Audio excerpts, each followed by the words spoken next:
안녕하세요. 예, 자, 오늘부터 2021년 아강기 아무리 강조해도 지나치지 않은 기출문제풀이 73.8 특강 기출문제풀이 이제 시작을 합니다. 기출문제 중요성은 아무리 강조해도 지나치지 않죠. 근데 뭐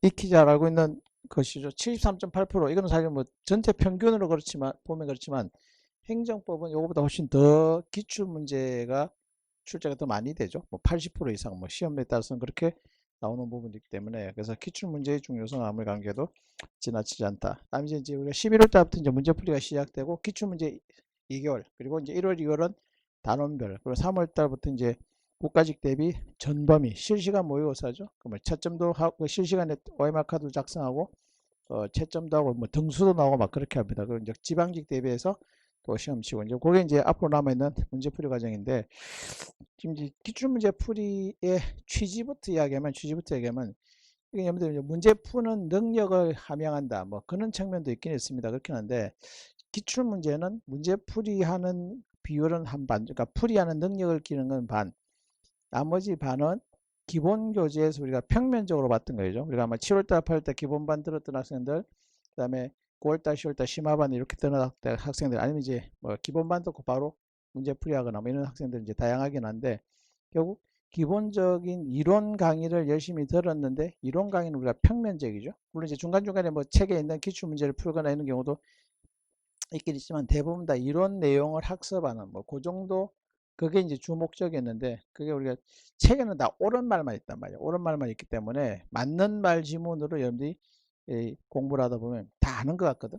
눈으로는 아는 것 같단 말이에요. 옳은 말만 있으니까. 근데 이제 시험 문제는 옳은 지문을 골라내는 게 아니라 틀린 지문을 골라내는 거. 이게 사실은 우리가 객관식 시험 문제에서 가장 큰 이제 포인트가 되는 거죠. 근데 그게 책을 아무리 열심히 읽어도 이론 교재 막 이론 강의 20 강의 막 3번, 4번 돌린다 하더라도 결국 처음에는 좀 낯설지만 두세 번 정도 보면 익숙해지면은 그냥 뭐야 좀 이렇게 사람이 또 눈이 간사하기 때문에 다 아는 듯 자기가 착각을 하고 넘어가는 경우가 대부분이거든요. 근데 막상 이제 시험 쳐보면 문제를 풀어보면 틀린 질문을 골라내는 거예요. 또 일종의 이제 스킬들이거든요. 스킬들이기 때문에 그런 스킬들을 여러분들이 익히는 과정. 여기 이제 문제풀이 과정이죠. 그럼 이제 문제풀이는 시간 안에 풀고 그걸 이제 답안지 제출하는 거. 실제 시험장에 가서는 그렇게 해야 되겠지만 기출 문제풀이에서는 문제풀이 하는데 한 반 정도 포인트를 준다면 나머지 반은 기본 교재에서 우리가 안다고 생각했던 것, 헷갈렸던 것, 이걸 이제 문제를 통해서 확인하는 확인 과정이죠. 그래서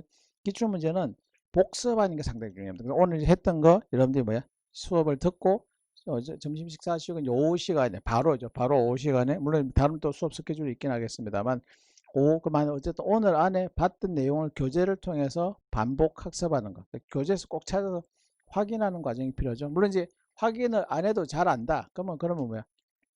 이제 그 부분은 생략하고. 근데 봤는데 잘 모르겠다 하는 부분은 교재를 통해서. 그래서 아마 이제 책을 통해서 제가 첫 시간에 이제 이야기하는 이유는 그래서 기본 교재를 항상 같이 지참하셔야 됩니다. 아마 이제 제 수업 들었던 분들이 대부분이기 때문에 제가 뭐 이론 강의할 때도 기출문제 강의 시작되면은 기본 교재 항상 지참하라 그랬겠죠. 그럼 제가 기본 교재를 꼭 한 번씩 소환해 드립니다. 그럼 그걸 여러분들이 책에서 확인하고 눈으로 정리한 다음에 복습하실 때 그 내용은 이제 여러분들이 복습하고 그러니까 시간을 줄이는 과정이 이제 그런 과정들이죠. 그래서 혹시 이제 아마 지금 보니까 대부분 다 제 수업 듣고 제 교재로 강의를 들었던 분들이기 때문에 뭐 아마 교재를 다 가져온 걸로 알고 있는데 혹시 다른 교재를 보셨던 분들도 기본 교재는 꼭 지참을 하시고 물론 이제 페이지가 조금씩 다르고 그죠? 있는 위치가 판례가 있는 위치가 조금씩 다 다르기 때문에 그게 조금 불편할지는 모르겠지만 뭐 동영상을 또 다른 수업 동영상 듣는 분들은 그 부분, 그죠? 그래서 기본 교재를 꼭 찾아서 확인하는 과정, 이게 필요하기 때문에 그걸 제가 많이 강조를 할 겁니다. 그래서 아마 뭐 대부분 학우생들이 그런 걸 이야기를 하시지만 수업 시간에 막상 강의는 문제풀이 강의는 따로 하고 교재를 항상 이렇게 좀 등한시하거나 따로 읽어보라 이런 식으로 하고 넘어가는데 전 기본 교재 항상 수업 시간에 강의하면서 거기에서 소환해 드리거든요. 소환하기 때문에 그래서 그런 부분이 고려해서 보시면 좋겠다. 그래서 기본 교재는 꼭 지참을 하시도록 하고요. 자, 그리고 이제 기출 문제는 사실은 많이 풀어보는 게 좋기는 합니다. 그래서 이론적으로는. 근데 또 너무 많이 기출 문제 풀어가지고 기출 문제를 푸는 취지는 최근에 출제 경향대라든지 출제하는 교수들이 그저 서로 이제 중요하게 엮이는 부분들 그런 것들이 최근에 집중적으로 잘 나오거든요. 그래서 이제 뭐 기출 문제를 최대한 많이 푼다 해서 뭐 10년 전에 있는 기출 문제, 뭐 심지어는 막 2000년대 초반에 있는 기출 문제 이런 것들도 기출 문제집에 들어가 있는데 뭐 그게 쓸모없는 건 아닌데 또 항상 우리가 한정된 시간에 효과적으로 뭐 하려면 효과적으로 시간을 배분해서 공부를 하려면 어느 정도 좀 이렇게 이제 거르는 작업들이 필요하거든요. 그래서 이제 어떻게 거를 것인가 인간 여러 가지 고민을 하게 되는데 저는 3년, 최근 3년, 4년이죠. 아마 보면 이제 2017년도, 2018년, 4년, 최근 4년간만 해도 각종 기출 문제들이 꽤 많이 있습니다. 꽤 많이 있기 때문에 그것은 4년 것으로, 4년으로 줄여도 해설 빼고 문제만 했는데도 100한, 우리가 지금 편집 교재로 한다면 한 130페이지가 넘죠.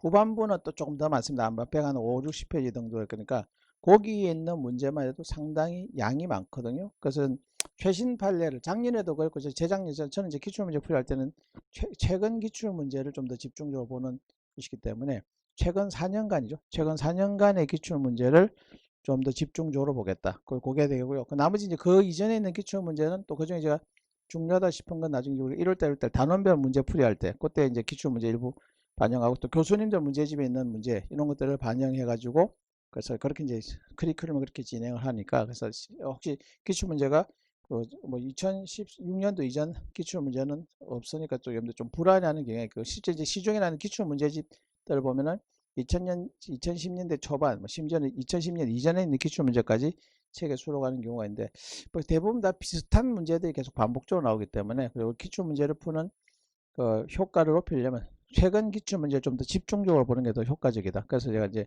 최근 4년이죠. 2017년도 이후 기출 문제로만 단원별로 편집해서 하는 거예요. 그 점 여러분들이 감안해서 보시고 그 이전 기출 문제의 경우는 그 이전의 기출 문제의 경우는 나중에 이제 단원별이라든지 또 우리 전범위 모의고사 시작될 때 있죠. 그때 이제 진행을 하도록 했기 때문에 그걸 여러분들이 참조를 하셨으면 좋겠고요. 그리고 또 이제 최근 4년의 기출 문제가 있는데 기출 문제 중에서도 좀 난이도가 있는 어려운 문제들이 있어요. 예를 들어서 뭐 변호사 문제, 변호사 실장 기출 문제라든지 아니면 국회 문제. 그러니까 시중에 나와 있는 객관식 문제 중에서는 가장 극강의 기출 문제인 국회 8급 기출 문제, 뭐 이런 것들이 있죠. 또 뭐 성진 5급 기출 문제도 있고 그렇게 하는데 그런 기출 문제도 제가 조금 뭐야 일단 여러분들 지금 11월달 12월달 어쨌든 문제풀이를 처음 하는 상황이기 때문에 그거는 조금 난이도가 있거나 어려운 기출 문제는 여기 따로 수록을 하지 않았습니다. 그건 언제 하느냐? 여러분들 공부를 좀 하시고 난 다음에 이제 실시간 모의고사, 그러니까 이제 아마 3월달, 4월달 아니면 이제 1월달, 2월달 단원별 할 때 그때 이제 그 조금 난이도 있는 기출 문제를 모의고사 형태로 실시간 모의 형태로 그래서 그렇게 이제 편집을 하고 제가 그렇게 배치를 해둔 거니까 그래서 제 나름대로 이제 그런 스케줄로 만들어서 했거죠. 그래서 너무 많은 기출 문제를 한꺼번에 풀어본다. 물론 많이 풀어보는 게 좋기는 좋습니다. 기출 문제 제일 많이 풀어보는 게 좋긴 한데 또 항상 한정된 시간을 어떻게 효과적으로 배분해서 대비할 건가. 그건 이제 제 나름대로의 판단에 의해서 하는 거죠. 그래서 아마 보시다 보면 시중에 있는 기출 문제집에 비해서 상당히 컴팩트하죠. 해설이 일단 없기 때문에 해설을 여러분들도 수업을 잘 들으셔야 되는 부분들이고 그래서 분량이 좀 적은 것에 여러분들 좀 불안해 하실 수 있는데 일단은 그리고 지금 국회 문제나 이런 것들은 다른 교재 보면 있는데 변호사 시험 이런 것들 한 번씩 나온단 말이야. 그런 게 있는데 그건 왜 책이 없습니까? 그러니까 이거 없습니까? 라고 하는데 뭐 그것까지 집어넣을 경우에 또 양이 너무 많아지기 때문에 그리고 한정된 시간을 우리가 효과적으로 보기 위해서는 거죠. 그래서 일단 여기 있는 것은 국가직, 지방직, 그리고 서울시 7급, 9급 시험이죠. 여기 이제 가장 기본들이 되는 것이고요. 기본들이 되는 것이고 또 그 위에 그러니까 일부 이제 뭐 다른 뭐 사회복지식 시험들이라든지 교행시험 이제 독자적으로 하지 않고 이제는 통합해서 하죠. 서울시도 사실은 작년까지는 독자적으로 시험이 출제가 됐었는데 구급 시험 같은 경우는 이제 지방지와 통합돼서 문제가 아마 서울시 구급 문제가 올해는 없을 겁니다. 그래서 그런 것들처럼 그래서 일부 그러니까 핵심적인 기출 문제를 먼저 집중적으로 풀어보고 그렇게 이제 진행을 할 예정이니까 그 점 여러분들이 감안해서 보시면 될 것 같습니다. 됐고요.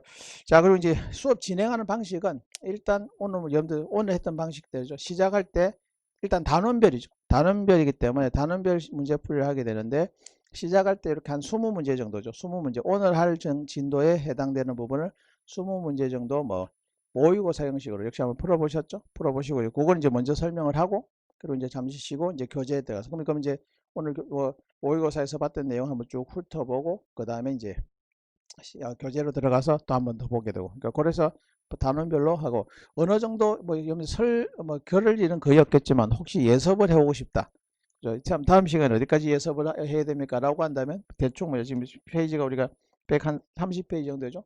그러면 4분의 1로 나누면은 뭐 4주니까죠. 11월 달 12월 달은 또 교재가 한 번 더 나갈 겁니다. 그래서 4분의 1이니까 한 30페이지죠. 30페이지 대충 되면 그 언저리에 진도가 아마 끊어질 겁니다. 그래서 아마 오늘은 30페이지 정도니까 어디에 3장 32페이지까지죠.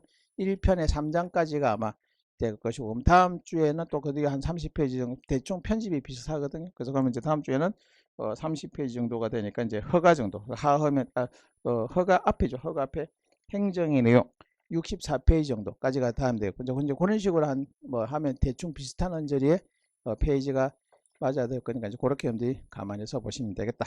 일단 그렇게 진행을 하도록 하겠습니다.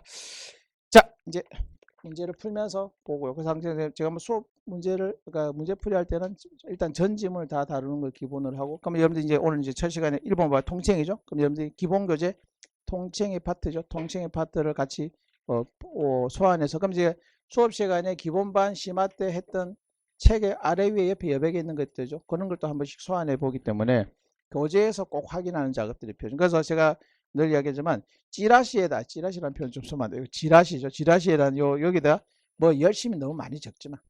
나중에 다시 보겠다는 마음으로 열심히 적고 하는데, 아는 내용은 굳이 적을 필요가 없죠. 그냥 눈으로 보고 이건 딱 정리된다. 그럼 그건 그냥 체크만 하고 넘어가. 그리고 이제 근데 이 지문은 조금 어렵다. 내가 좀 안다고 생각했는데 헷갈렸다. 나는 별로 안 중요하다는데 쌤 수업 시간 상당히 강조한다. 그러면 그런 건 체크해 두셨다가 기본 교재에서 꼭 활용을 하시고, 그죠? 프린터물에다가 너무 뭐 색깔 입히고 밑줄 치고 또 깨알같이 적고 나중에 보겠다는 마음으로 열심히 하는데, 프린터물에는 너무 공들이지 마십시오. 안 봐집니다. 이거 앞으로 이제 지금부터 이제 앞으로 우리가 국가직 시험 칠 때까지, 지방직 시험 칠 때까지 수많은 문제를 풀게 되고 수많은 프린트물들이 문제집들이 나가거든. 거기에다가 너무 공들이지 말고 항상 기본 텍스트를 앞에다 두고 책에서 확인할 수 있는 건 책에서 확인하면 되겠죠. 물론 이제 제가 문제풀이 하기 위해서 교재에서, 그러니까 칠판에 적기는 합니다만, 그런 것들도 대부분 다 이제 여러분들 이해를 좀 쉽게 하기 위해서 하는 거지. 필기에 너무 매몰되지 마시고. 그리고 필기할 사람들은 또 대부분 교재에 있는데, 그러니까 교재에서 차라리 확인을 하고 체크하시는 게 훨씬 더 효과적이기 때문에, 또 필기에는 너무 하지 마시라. 매몰되지 마시라. 저 수업 시간에 늘 강조하는 거죠. 그래서 늘 기본 교재를 항상 강조하고, 문제풀이를 하든 단원별 문제풀이든 판례 특강을 하든 항상 기본 교재를 제가 많이 강조하는 스타일이기 때문에, 그래서 교재에서 확인할 수 있는 건 바로 확인하시고 그러시면 되겠죠. 일단 그렇게 보고 이제 오늘 했던 모의고사 문제부터 한번 볼까요? 1번 통칭이죠. 통칭에는 다들 전문가들이죠. 왜 앞에 통칭에는 다 열심히 보잖아. 그리고 판례가 대신 이제 통칭에는 교수님들도 학생들이 열심히 본다는 걸 잘 알기 때문에 대놓고 지문을 길게 출제합니다. 하죠. 그래서 아마 여기도 지금 한 문제가 지문이 그죠? 본문까지 다 나오죠. 그리고 나중에 프린트물에도 보시면 통칭에 관련된 판례들은 지문들이 꽤 길게 출제가 되는 경향이 있죠. 근데 지문을 길게 출제해서 그거 다 읽어가지고는 시간이 너무 오래 걸리죠. 그럼 일단 딱 보고 키워드 잡은 다음에 그걸 뽑아내는 거죠. 통칭이 고도의 정치적인 작용. 그래서 너무 정치적으로 민감하기 때문에 판사들이 객관주의를 채택하고 있음에도 불구하고 재판의 대상에서 제외시키는 작용. 이게 이제 통칭이죠. 우리나라 시작 단계는 외국 거 그대로 본떠받고, 그래서 초창기에는 외국 이야기, 학설 이야기도 나왔지만 요즘은 거의 통칭에 관련된 판례는, 통칭에 관련된 기출문제는 판례가 나온다. 뭐죠? 1번 외국에서 국군의 파병 결정. 딱 보는 순간 뭐지? 이라크 파병 결정 전형적인 통칭이, 그래서 판사들이 사법심사의 대상이 됐다. 헌법재판소 재판관들이 했던 거죠. 그래서 파견 결정 블라블라블라 중간에, 보통 중간에 꼬아내는 경우도 물론 있긴 있습니다만 대부분 열의 9은 결국 꼬리말 꼬아내기죠. 그러면 이라크 파병 결정 블라블라블라블라 마지막 고도의 정치적인 결단이 요구되는 사항이다. 그러니까 통칭이라는 거죠. 그래서 결론 사법심사의 대상에서 제외한다. 그 이야기죠. 1번 2번 남북 정상회담. 요걸 이제 두 가지로 나누라고 했죠. 뭐입니까? 정상회담 개최 자체하고 그 과정에서 돈 보낸 것은 구분된다라고 했었죠. 둘로 나눠서 판단다. 그러면 교재 가지고 있는 분은 10페이지 펼쳐보시면 그 위에 여백에다가 제가 2단 틀을 했죠. 그리고 시험 문제 어떻게 나온다 해서 맞게 나오든 틀리게 나오면 엇박자로 크로스인데 주로 나오는 게 뭐라고 했지? 정상회담을 통칭이 아니다. 이렇게 연결시키지 않죠. 열에 또 여기 또 나오면 거의 대부분 돈 보낸 행위를 뭐야? 통치행위라고 해가지고 사법심사하셔야 된다. 그렇게 나오면 틀리게 남다. 그렇게 크로스로 나온다 했었던 거죠. 그래서 그걸 머릿속에 딱 떠올리면 되죠. 그럼 2번 남북 정상회담 개최 과정에서 돈 블라블라 주어져 송금한 행위 자체는 법치국가 원리와 법 앞의 평등을 지배했을 때 사법심사의 대상이 된다. 이것도 뭐 그렇게 이제 지문을 단축해서 보는 거죠. 그럼 2번 5. 3번 대통령의 긴급 재정경제명령. 이것도 11페이지 보시면 또 위에 여백에 나와 있었죠. 이건 뭐입니까? 통치행위지만 사법심사 했죠. 이유는 국민의 기본권 침해와 직접 관련되는 거예요. 그러니까 그런 것들을 우리가 연상을 하면 되는 것이겠죠. 그래서 긴급 재정경제명령 일단 통칭에 속한다고 할 수 있으나 중간에 있죠. 그러나 그게 국민의 기본권 침해와 직접 관련되는 헌법재판 대상이 된다 라고 했던 거. 3번은 맞죠. 4번 신행정수도 특별법. 이것도 뭐였습니까? 이건 둘로 또 나눠지죠. 둘로 나눠지는 것은 대북 송금 사건하고 또 나눈 다음에 뭐야? 그게 통칭이지만 사법심사의 대상으로 삼았던 것은 뭐야? 국민의 기본권 침해와 관련될 때였었죠. 그래서 수도 이전 그 자체하고 그 다음에 그걸 국민투표를 붙인 이제 둘로 나눴었죠. 이제 심화 때 했었죠. 그래서 아마 11페이지 보면 밑에 여백이 있죠. 그러니까 제가 수업 시간에 이렇게 트리노트로 아래 위에 옆에 여백에다 뭐 적어두라는 거잖아. 그게 이제 실제 문제 풀이할 때 바로 연결되는 거죠. 그럼 나오는 건 어떻게 하는 거? 크로스로 제가 얘기했죠. 주어 바꿔치기, 키워드 바꿔치기, 꼬리말 바꿔치기 뭐 그렇게 이제 중간중간 우리가 해설 이론 수업하면서 했던 거죠. 그거 연상하면 되는 거죠. 그럼 딱 그거죠. 3번. 4번 신행정 수도 건설이나 수도 이전 문제를 국민투표에 붙일 때 대통령의 의사결정 국민투표 이게 키워드죠. 예, 될 경우 의사결정은 고도의 정치적 결단 위원회에서 볼 수가 없으며 여기가 틀렸죠. 그래서 그 고도의 정치적 결단으로 보는 것이죠. 그래서 없으면 거기가 틀렸고요. 근데 기본권 침해와 직접 관련되는 문제에 때문에 그러니까 뒤에는 맞지. 그러니까 이제 요거는 보통 열의 9은 뒤에 거를 꼬아낸다는데 요거는 중간에 말을 잘 꼬아내는 것이겠죠. 그럼 이제 이런 건 중간에 꼬아낼 만한 포인트가 있는 것은 보자. 그래서 그게 심화 들었던 학생들은 그 11페이지 밑에 여백에 있죠. 그래서 뭐야? 신행정수 국민투표에 붙일지는 판례가 물어봤다. 통치행위로는 봤죠. 통칭이기 때문에 고도의 정치적 결단으로 통칭에 속한다. 그러나 그게 뭘 때? 국민의 기본권 침해와 직접 관련될 때는 그때는 헌법재판소에서 심판을 할 수 있다. 그렇게 판단했기 때문에 이건 이제 가운데 고도의 정치적 결단, 의사결정은 정치적 결단을 요하는 사안이라 볼 수 없으면 거기가 틀렸죠. 거기가 틀렸죠. 그러나 뒤에는 또 맞습니다. 국민의 기본권 침해 직접 관련될 때는 헌법재판소 심판 대상이 될 수 있다. 뒤에는 맞는데 가운데를 틀리게 꽂았기 때문에 정답은 4번.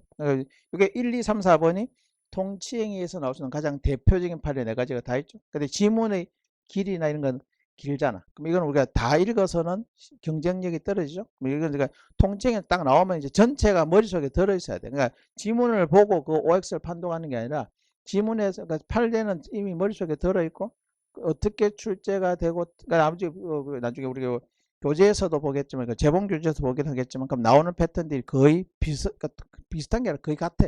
좀 틀리는 거 빨리 찾아내는 거. 그러니까 이거는 이제 문제를 푸는 능력도 중요하지만 이건 뭐야? 시간 안에 빨리 세이브를 시간을 줄이는 거죠. 그게 오히려 경쟁력인 거죠. 다만 이제 시간을 줄이는 과정에서 또 뭐 할 수 있어. 너무 성급하게 잘못 읽어가지고 엉뚱하게 그러니까 실수하는 걸 또 줄이는 게 중요하거든요. 그렇기 때문에 그런 식으로 이제 정리하면 되겠다. 통칭이 1번, 정답은 4번. 뭐 아주 쉬운 문제죠. 쉬운 문제입니다. 정답률도 78.8. 여러분들이 잘하고 있습니다. 정답 1번. 1번의 정답 4번. 자, 2번 법치행정에 대한 설명을 옳지 않은가. 법치행정, 법률의 법규창 요력, 법률의 우위, 법률의 유보. 요건 또 우리가 26페이지부터 나오죠. 그리고 우위하고 유보 비교하는 게 시험 문제 잘 나온다라고 했었고요. 그리고 법률 유보는 학설이 대립을 하고 있다. 그래서 여러 가지 침급 전중계. 이거는 흘러간 것이지만 학설도 시험 문제 곧잘 나온다고 했었죠. 그래서 27페이지에 있는 박스, 29페이지에 있는 트리노트 이런 것들 연결해서 보시면 되겠죠. 자, 이거는 교행 문제는 지문이 좀 단촐하게 나옵니다. 그래서 이제는 교행에서는 교행 문제로 독자적으로 나오지 않기 때문에 이제는 이제 흘러가는 문제죠. 교행 준비하시는 분들은 아마 내년에도 지방직 시험 문제하고 똑같은 문제를 가지고 하게 되는데 2017년도까지는 교행 문제가 있었는데 2018년부터 이제 통합 출제가 되기 때문에 교행 문제의 스타일처럼 이렇게 단촐하게 나오지는 않을 겁니다. 앞으로는. 그래서 이제 그 지문의 핵심적인 사안은 있기 때문에 그러니까 단촐하게 나왔다 해서 쉽고 길다고 해서 어렵고 그게는 이제 위에 있는 지문들은 이 판례 원문을 길게 늘려서 한 것이고요. 이런 것들은 단촐하게 줄인 거지만 또 핵심적인 사안들이 있죠. 1번 법률 우위 원칙은 침익적 행정 영역에만 적용된다. 이건 만이란 말 때문에 틀렸죠. 우리가 박스 27페이지 보시면 박스 법률 우위는 모든 영역에 적용되죠. 그래서 아마 모든 동그라미 쳐놓고 지금 할 때도 있고 안 할 때도 있는데 앞에다 뭐야? 권력, 그리고 비권력, 심지어는 사법작용까지 적용된다. 그거 살짝 멘트가 담겨져 있죠. 그럼 이제 그게 요 지문의 포인트가 되겠죠. 그래서 모든 동그라미 쳐놓고 여백에다가 제가 권력, 비권력, 그리고 사법, 심지어는 사법적인 작용도 뭐야? 법률 우위 원칙은 적용된다고 했죠. 있는 법은 위반하면 안 된단 말이야. 그래서 이거는 만이란 말 때문에 틀렸죠. 그러니까 이런 것들을 우리가 문제를 통해서 이제 확인한 거예요. 문제에서 만, 오로지, 뭐 항상 이런 말이 나오면 뭐야? 항상 주의해서 봐야 되겠죠. 객관식 시험 문제 있으니까 일종의 국어 문제죠. 국어 문제. 그래서 이런 것들은 문제를 풀면서 확인하죠. 1번 틀렸죠? X. 바로 1번 정답. 2번 법률 유보 원칙에 반하는 행정작용은 위법이죠. 위법이다까지는 맞아. 그런데 위법하며 무효다 하면 틀렸어. 이거는 무효일 수도 있고 취소일 수도 있죠. 그건 나중에 우리 뒤에 뭐야? 중대 명백세를 따라서 판단. 나중에 뒤에서 또 문제에서 그런 걸 보게 되겠죠. 그래서 위법이라는 말은 무효하고 취소의 상위 개념이 되겠죠. 위법하다 하면 맞지만 위법하고 무효이다 하면 틀리죠. 무효일 수도 있고 취소일 수도 있죠. 차이는 중대 명백세를 가지고 판단하기 때문에 그것도 이제 국어 문제죠. 이번 3번 기본권 제한의 형식이 반드시 법률의 형식일 필요는 없다. 그러니까 법률에 근거하면 되지 꼭 법률의 형식일 필요는 없죠. 교재 27페이지 그 위에 보시면은 법률의 법규창조력이죠. 그러니까 법률의 법규창조력은 법률에 근거하면 되는 거지 꼭 법률의 형식일 필요는 없죠. 그래서 법률에 근거를 두고 있으면 법률로부터 구체적으로 위임받은 법규 명령의 형식으로도 뭐야 국민의 기본권을 제한할 수가 있기 때문에 반드시 법률의 형식일 필요는 없죠. 그래서 아마 그 위에 보면 위에 양괄로 4번으로 있죠. 그러니까 이런 지문들을 문제를 통해서 확인해 보는 거죠. 그래서 3번 고약이죠. 반드시 법률의 형식일 필요는 없다. 그러니까 법률에 근거한 규율임인데 나중에 문제 풀지 할 때 또 추가해서 보게 될 겁니다. 요거죠. 3번 5. 4번 키워드 수신료 금액 결정은 중요 본질적 사안이죠. 그렇기 때문에 누가 정한다? 정해도 의회가 정해야 된다. 의회 유보 사안으로 연결되죠. 이것도 아주 기본적인 지문. 정답은 1번. 쉬운 문제였습니다. 1번 78.8, 2번 72.7. 뭐 정답률 꽤 높습니다. 그죠? 자, 3번. 법치 행정의 원리에 대한 설명 중 옳지 않은가? 자, 지방의회 의원에 대한 유급 보좌 인력을 주는 것은 지방의회의 조례로 규정할 사유다. 이건 이제 법치행정의 타이틀은 사실 넓게 보면 행정법 전 영역이죠. 근데 여러분들 아마 단원별로 하다가 갑자기 1번이 나올 게 정답률이 갑자기 반 이하로 떴다. 45.5죠. 이거는 지방의회 의원에 대해서 유급 보좌 인력 주는 걸. 요건 이제 지방의회 의원들이 뭐야? 자꾸 누구 흉내내? 국회의원 흉내 낸단 말이야. 국회는 우리가 보좌관 주잖아. 그러니까 보좌관은 나라에서 세금 들여서 주죠. 그러니까 지방의원들도 자기가 의원 활동을 하는데 옆에 누구? 보좌관 주는 게 좀 폼나 보이잖아. 그지? 근데 지 돈으로 원래 하려면 뭐 하니까? 돈 많이 들어가니까죠. 그러니까 이제 뭐야? 조례를 정해가지고 지방의회 의원들이 보좌관을 둘 수 있도록 하고 그 보좌관에 대한 뭐야? 급여나 이런 것들은 지방의회 예산으로 투입한다. 그걸 지급한다는 조례를 만든단 말이야. 금방진 거지? 이거는 법률의 재정 범위를 벗어난 거죠. 그래서 이거는 사실 우리가 조례의 재정 범위를 벗어났다. 이건 엄밀히 말하면 강론성 지문이 되겠는데, 강론성 지문인데, 우리 교재에서는 여기 저 뒤에 그 행정 입법 파트에서, 행정 입법 파트에서 등장을 하거든요. 221페이지가, 221페이지. 교재가 좀 보면 아마 221페이지에 보시면 거기에, 보면은 조례에 대한 뭡니까? 법위임의 한계라는 타이틀이 나오죠. 거기에 보시면 뭐야? 권리를 제한하거나 의무를 부과하거나 벌칙 관련되는 것은 뭐로 정하라? 법률로 정해야 된다. 그리고 조례를 정하려면 뭐가 필요하다? 위임이 필요한 거죠. 위임이 필요한데 위임도 없이 임의로 조례로 정한 것. 그래서 아마 거기 1번에 본문에 보면 꺽쇠 4번 있죠. 꺽쇠 4번이니까 지방의회 의원에 대해서 유급 보좌를 주는 것은 조례로 규정할 사안이 아니라 국회의 법률로서 규정한 사안이고 또 위임도 없이 일방적으로 조례로 정하도록 한 것은 조례의 재정 범위를 넘어섰기 때문에 위법하다고 본 것이겠죠. 그래서 위법. 근데 이거는 무효로 봅니다. 왜냐하면 우리가 법규 명령이나 행정 규칙 같은 행정 입법은 위반하면 이건 중대명백설에 적용을 받는 게 아니죠. 행정행위는 중대명백설에 따라서 무효 또는 취소지만 행정 입법은 무효로 보는 거죠. 무효로 봅니다. 그래서 저는 무효로 본다. 효력이 없다.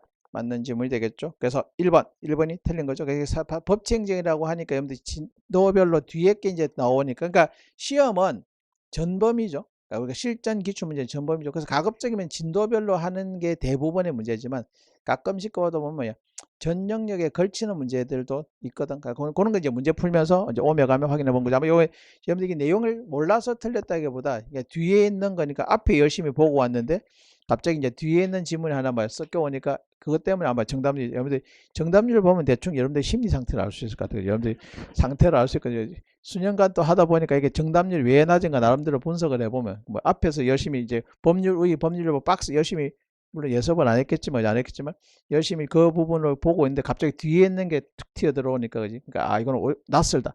낯서니까 순간적으로 당황한다. 더군다나 1번 지문부터 낯설지. 그럼 그 다음부터 2번부터는 잘 안 읽어지거든. 그러니까 그런 것도 제가 문제풀이하면서 계속 여러분들한테 강조를 하는 거죠.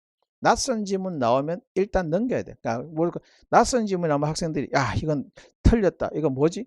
헷갈리다가 당황한다. 심리적으로 일단 뭐 하게 된 거야. 압박을 받게 되면 2번부터는 잘 안 읽어지거든. 시간에 쫓기거나. 그럼 그러다 보면 이제 정답률이 낮게 나오는 이유가 그런 거죠. 그러니까 1번에서 정답이 바로 나와야 뭐야? 나와야 이게 그 다음 지문들이 쉽게 읽어지는데. 그래서 이거는 뭐야? 지문에서도 그렇지만 전체 문제도 그래. 1번 문제가 어렵게 나와. 그럼 여러분들 1번부터 이제 기선 제압 당했거든. 그럼 1번에서 문제가 정답이 안 나오니까 이제 2번 풀면서 자꾸 1번에 있는 잔상이 남아있고 2번 보면서 자꾸 1번에 뭐 봤나 고민한단 말이야. 그러다가 2번부터 이제 근데 2번에도 마침 보니까 모르는 지문이 나오거든. 그때부터 이제 살짝 뭐야?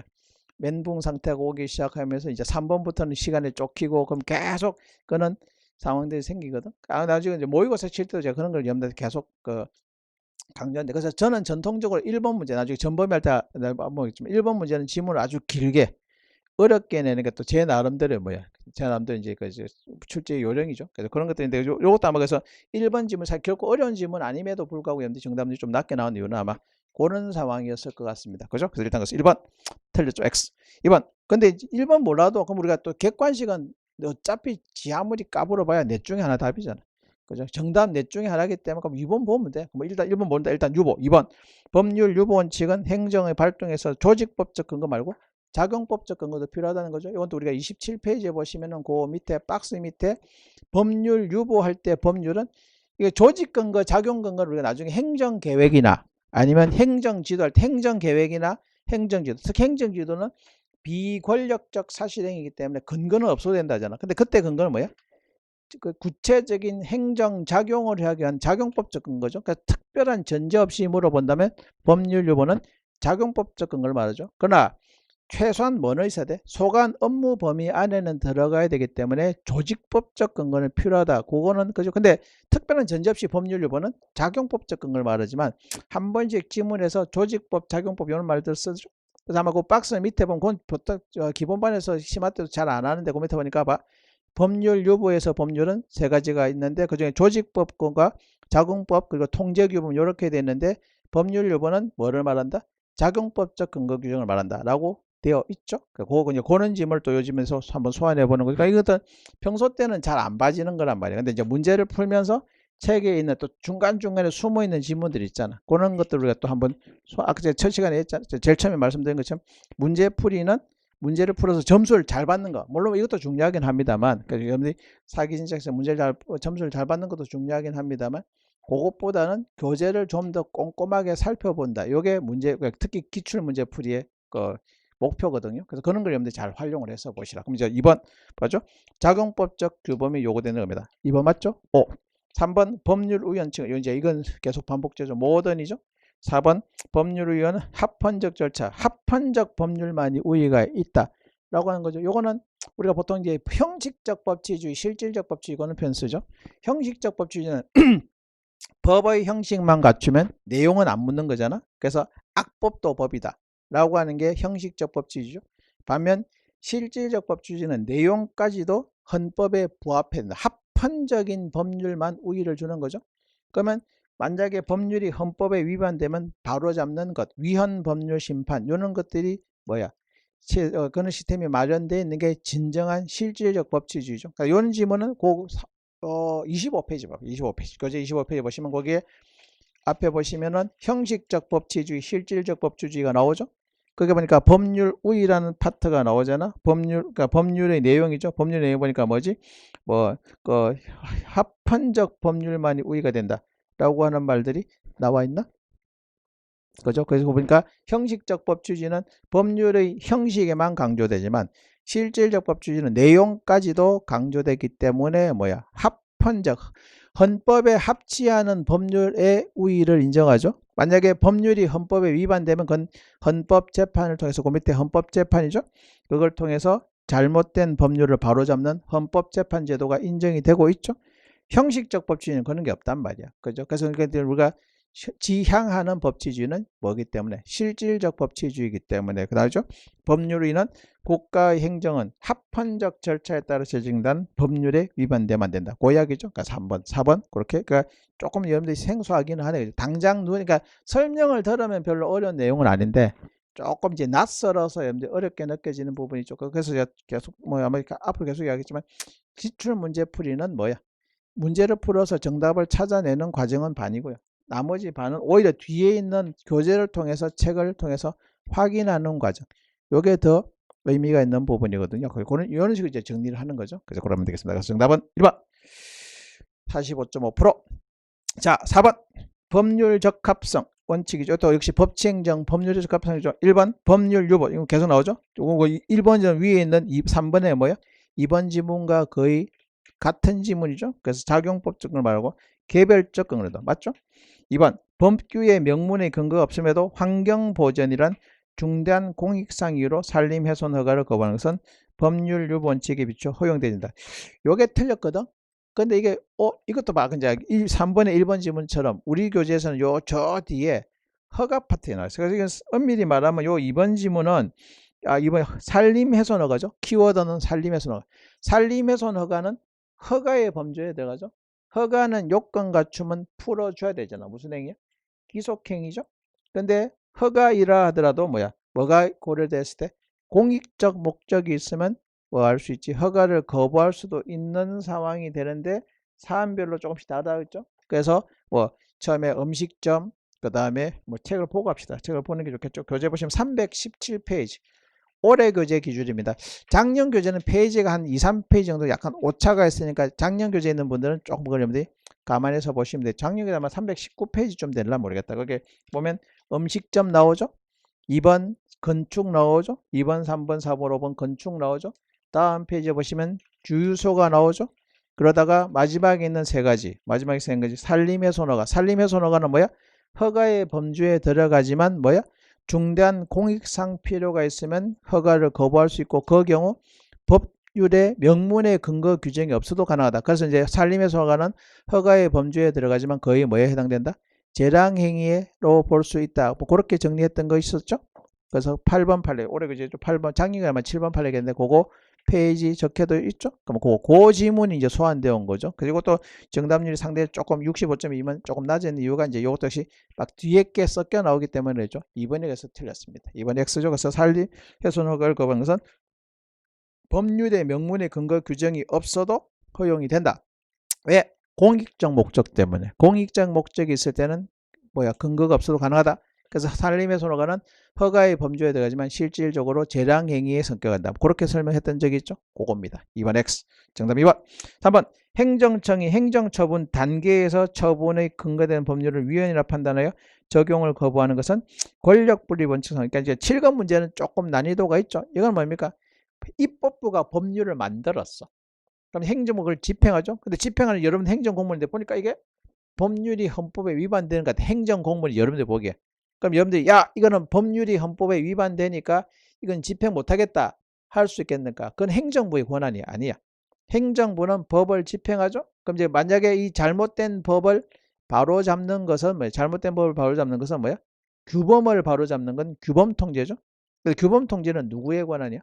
법률의 경우는 헌법재판소가, 법규 명령의 경우는 각급 법원에서 담당을 하고 있는 것이겠죠. 그렇기 때문에 더구나 이제 법률 같은 경우는 더더욱 행정부에서 법을 집행한 단계에서 내가 볼 때는 이 법률이 헌법에 위반되니까 집행 못하겠다 라고 하는 것은 허용이 되지 않는 거죠. 왜? 권력분립에 반하기 때문에. 이거는 이제 지문은 이게 사실 엄밀히 말하면 헌법성 지문들이거든요. 그래서 7번 문제는 각급 지문들 보면은 7급은 헌법도 시험 범위에 들어가기 때문에 헌법상에 가까운 지문들이 한 번씩 등장을 하기도 합니다. 근데 뭐 별로 어려운 내용은 설명을 들으면 별로 어려운 내용은 아닌데 좀 지문을 봤을 때 조금 이제 낯설은 지문들 이런 것들이죠. 이것도 문제 풀면서 한번 확인해 보는 거죠. 3번에서 맞는 지문.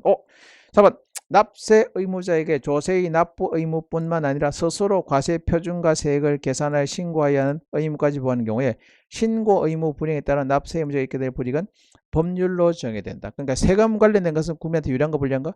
불리한 것이죠. 그러면 이거는 뭐야? 법률로 기본적으로 정해되겠죠. 근데 보통 우리가 양도소득세나 취득세 등록세는 내가 스스로 신고하죠. 그리고 자영업자들 같은 경우에는 종합소득세 스스로 신고한단 말이에요. 근데 신고할 때 제대로 신고 안 하는 경우가 곧잘 있죠. 그럼 신고 의무를 부과하고 신고 의무를 제대로 이행하지 않을 때 여러 가지 가산세를 부과한다든지 이런 것들은 국민한테 불리한 거니까 납세 문제 불리한 거니까 이건 그런 구체적인 사안은 뭐로 정해야 돼?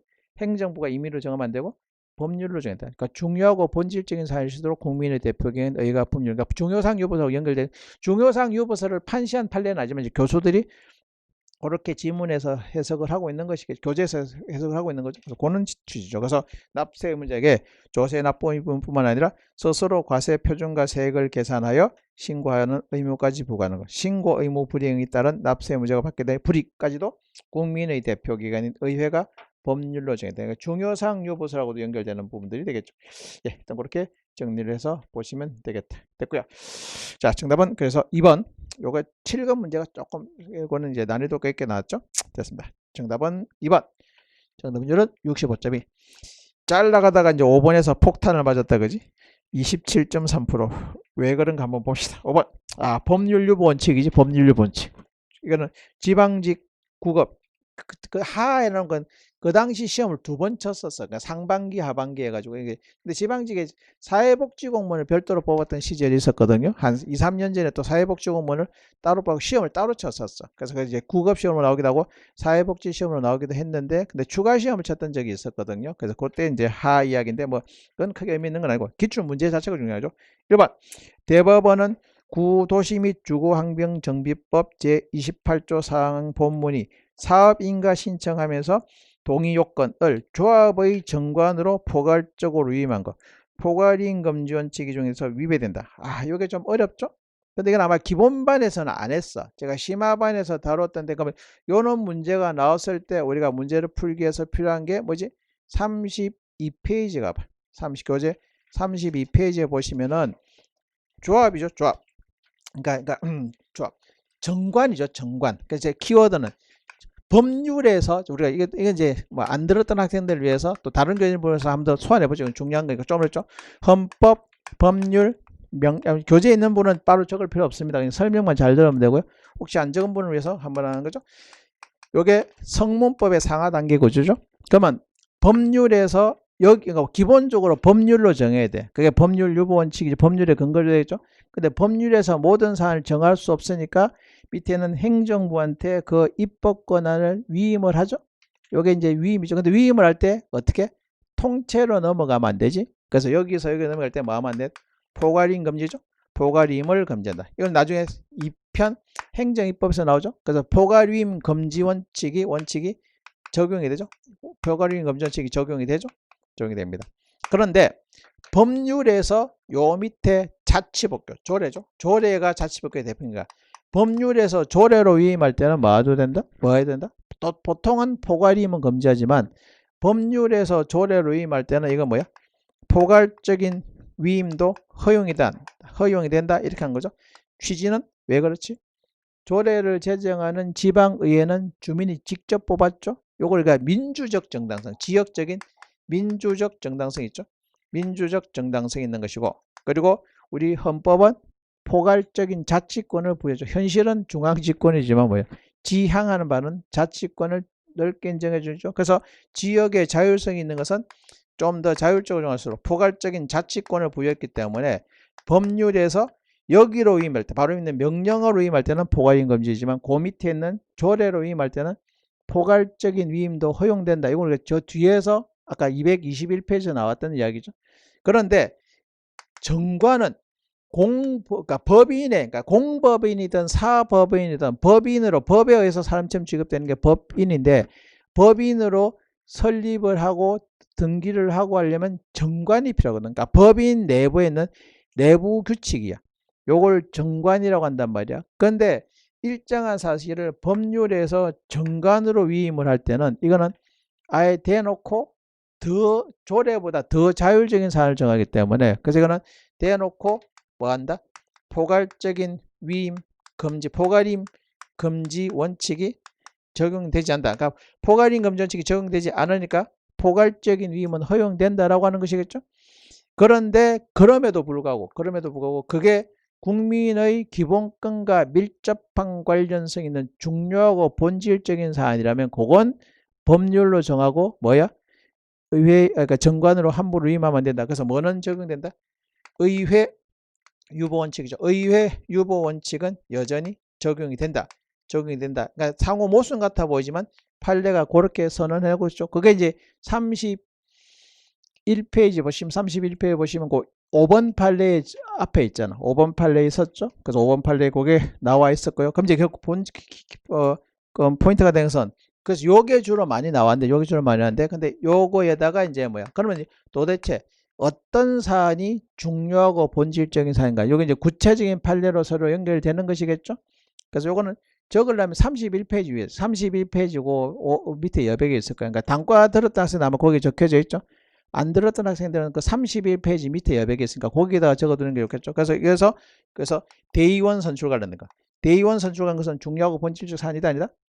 요거는 대의원 선출 관련 것은 중요하고 본질적인 사안이 아니기 때문에 뭐야? 단체 내부에서 자율적인 사안을 정할 자율적인 사안을 봤죠. 그래서 이거는 법률로 꼭 안 정하고 어디다? 정관으로 위임해도 포괄임 금지 원칙에는 반하지 않다. 그래서 이거는 중요한 사안이기 때문에 법률로 정하지 않고 뭐야? 정관으로 정하도록 위임한 것은 포괄임 금지 원칙에 반하지 않다. 허용된다. 적법하다 봤죠? 근데 이제 6번, 7번 두 가지가 비교됐죠? 그래서 뭐냐? 재개발 사업을 추진해. 근데 조합이죠. 재개발 조합이 설립돼 가지고 조합에서 이제 설립을 하고, 조합에서 뭐야? 재개발 사업을 추진하기 위해서는 뭐야? 그 토지 소유자의 동의 요건이 필요하죠. 그러니까 소유자 동의 요건이죠. 소유자 동의 요건을 뭐로 정한다? 정관으로 정하도록 한 거죠. 그러니까 이 소유자 동의 요건을 정관으로 정하도록 한 거, 이게 본질적인 사안인가 아닌가, 중요한 사안인가 아닌가, 이게 이제 관건인데, 요것도 중요한 사안은 아니라죠. 중요한 사안은 아니다. 그러니까 조합이 법인으로 설립돼 가지고, 조합은 조합은 행정주체로 법인이란 말이야. 그래서 또 역시 조합을 설립한 상태에서 운영되기 때문에 자율성을 존중하겠다는 거죠. 그래서 이거는 동의요건. 그래서 조합을 설립하고 재개발 사업을 추진하는 과정에서 추진하기 위해서 소유자들의 동의 요건을 뭐로 정한다? 정관으로 정하도록 한 것은 이거는 중요하고 본질적인 사안은 아니다. 그렇기 때문에 그것은 위법하지 않다. 적법. 이렇게 했었죠. 그게 이제 두 번째. 근데 세 번째는 조합을 설립하지 않고 이제 토지 등 소유자죠. 토지 등 소유자가 역시 조합을 설립하지 않고 재개발 사업을 추진하는 데서, 공익 사업을 추진하는 과정에서 소유자 동의권. 요거는 중요하고 본질적인 사안을 봤죠. 그래서 이거는 안 정했다, 위법하다, 그렇게 봤죠. 그리고 이제 이거를 뭐야? 대법원 판례, 헌법재판 판례, 이렇게 나눠서 보기도 하지만, 그래서 이제 아마 책에 보시면 5번, 6번, 7번 이렇게 해서 제가 단과할 때 제가 이론 설명을 할 때 했었거든. 근데 이제 시험 문제 물어본다면, 근데 우리가 내용을 아무리 이해해도 막상 이런 문제를 봤을 때 어떻게 문제를 맞는지 틀린지 찾아내기 위해서는 요는 키워드를 보라 했죠. 소유자 동의 요건인데 재개발 조합이냐, 토지 등 소유자 등 조합을 설립하지 않고 하냐, 요걸로 나눠서 제가 보라고 했죠. 그럼 요 지문은 봐. 그러니까 딱 이 지문이 봐. 주거 환경정비법이죠. 사업인가 신청할 때 동의, 소유자 동의 요건을, 자, 조합의 정관이죠. 일단 핵심 키워드는 정관이고, 정관을 수립하는 조합이죠. 조합이 정하는 거죠. 조합이 정한 것은 이건 뭐야? 자율적인 사안이기 때문에 중요하고 본질적 사안이 아니기 때문에 조합에서 정관으로 정하도록 위임한 것은 포괄임 금지 원칙에는 반하지 않는다. 그래서 교재 아마 31페이지 보면 6번 판례죠. 6번 판례. 요 내용이 어렵죠? 그렇게 되는 거죠. 여기 이제 1번. 그래서 틀린 지문은 1번이죠. 정답은요. 그래서 근데 요는 패턴의 문제는 우리가 저 뒤에서 또 예를 들어서 말 나온 김에 음.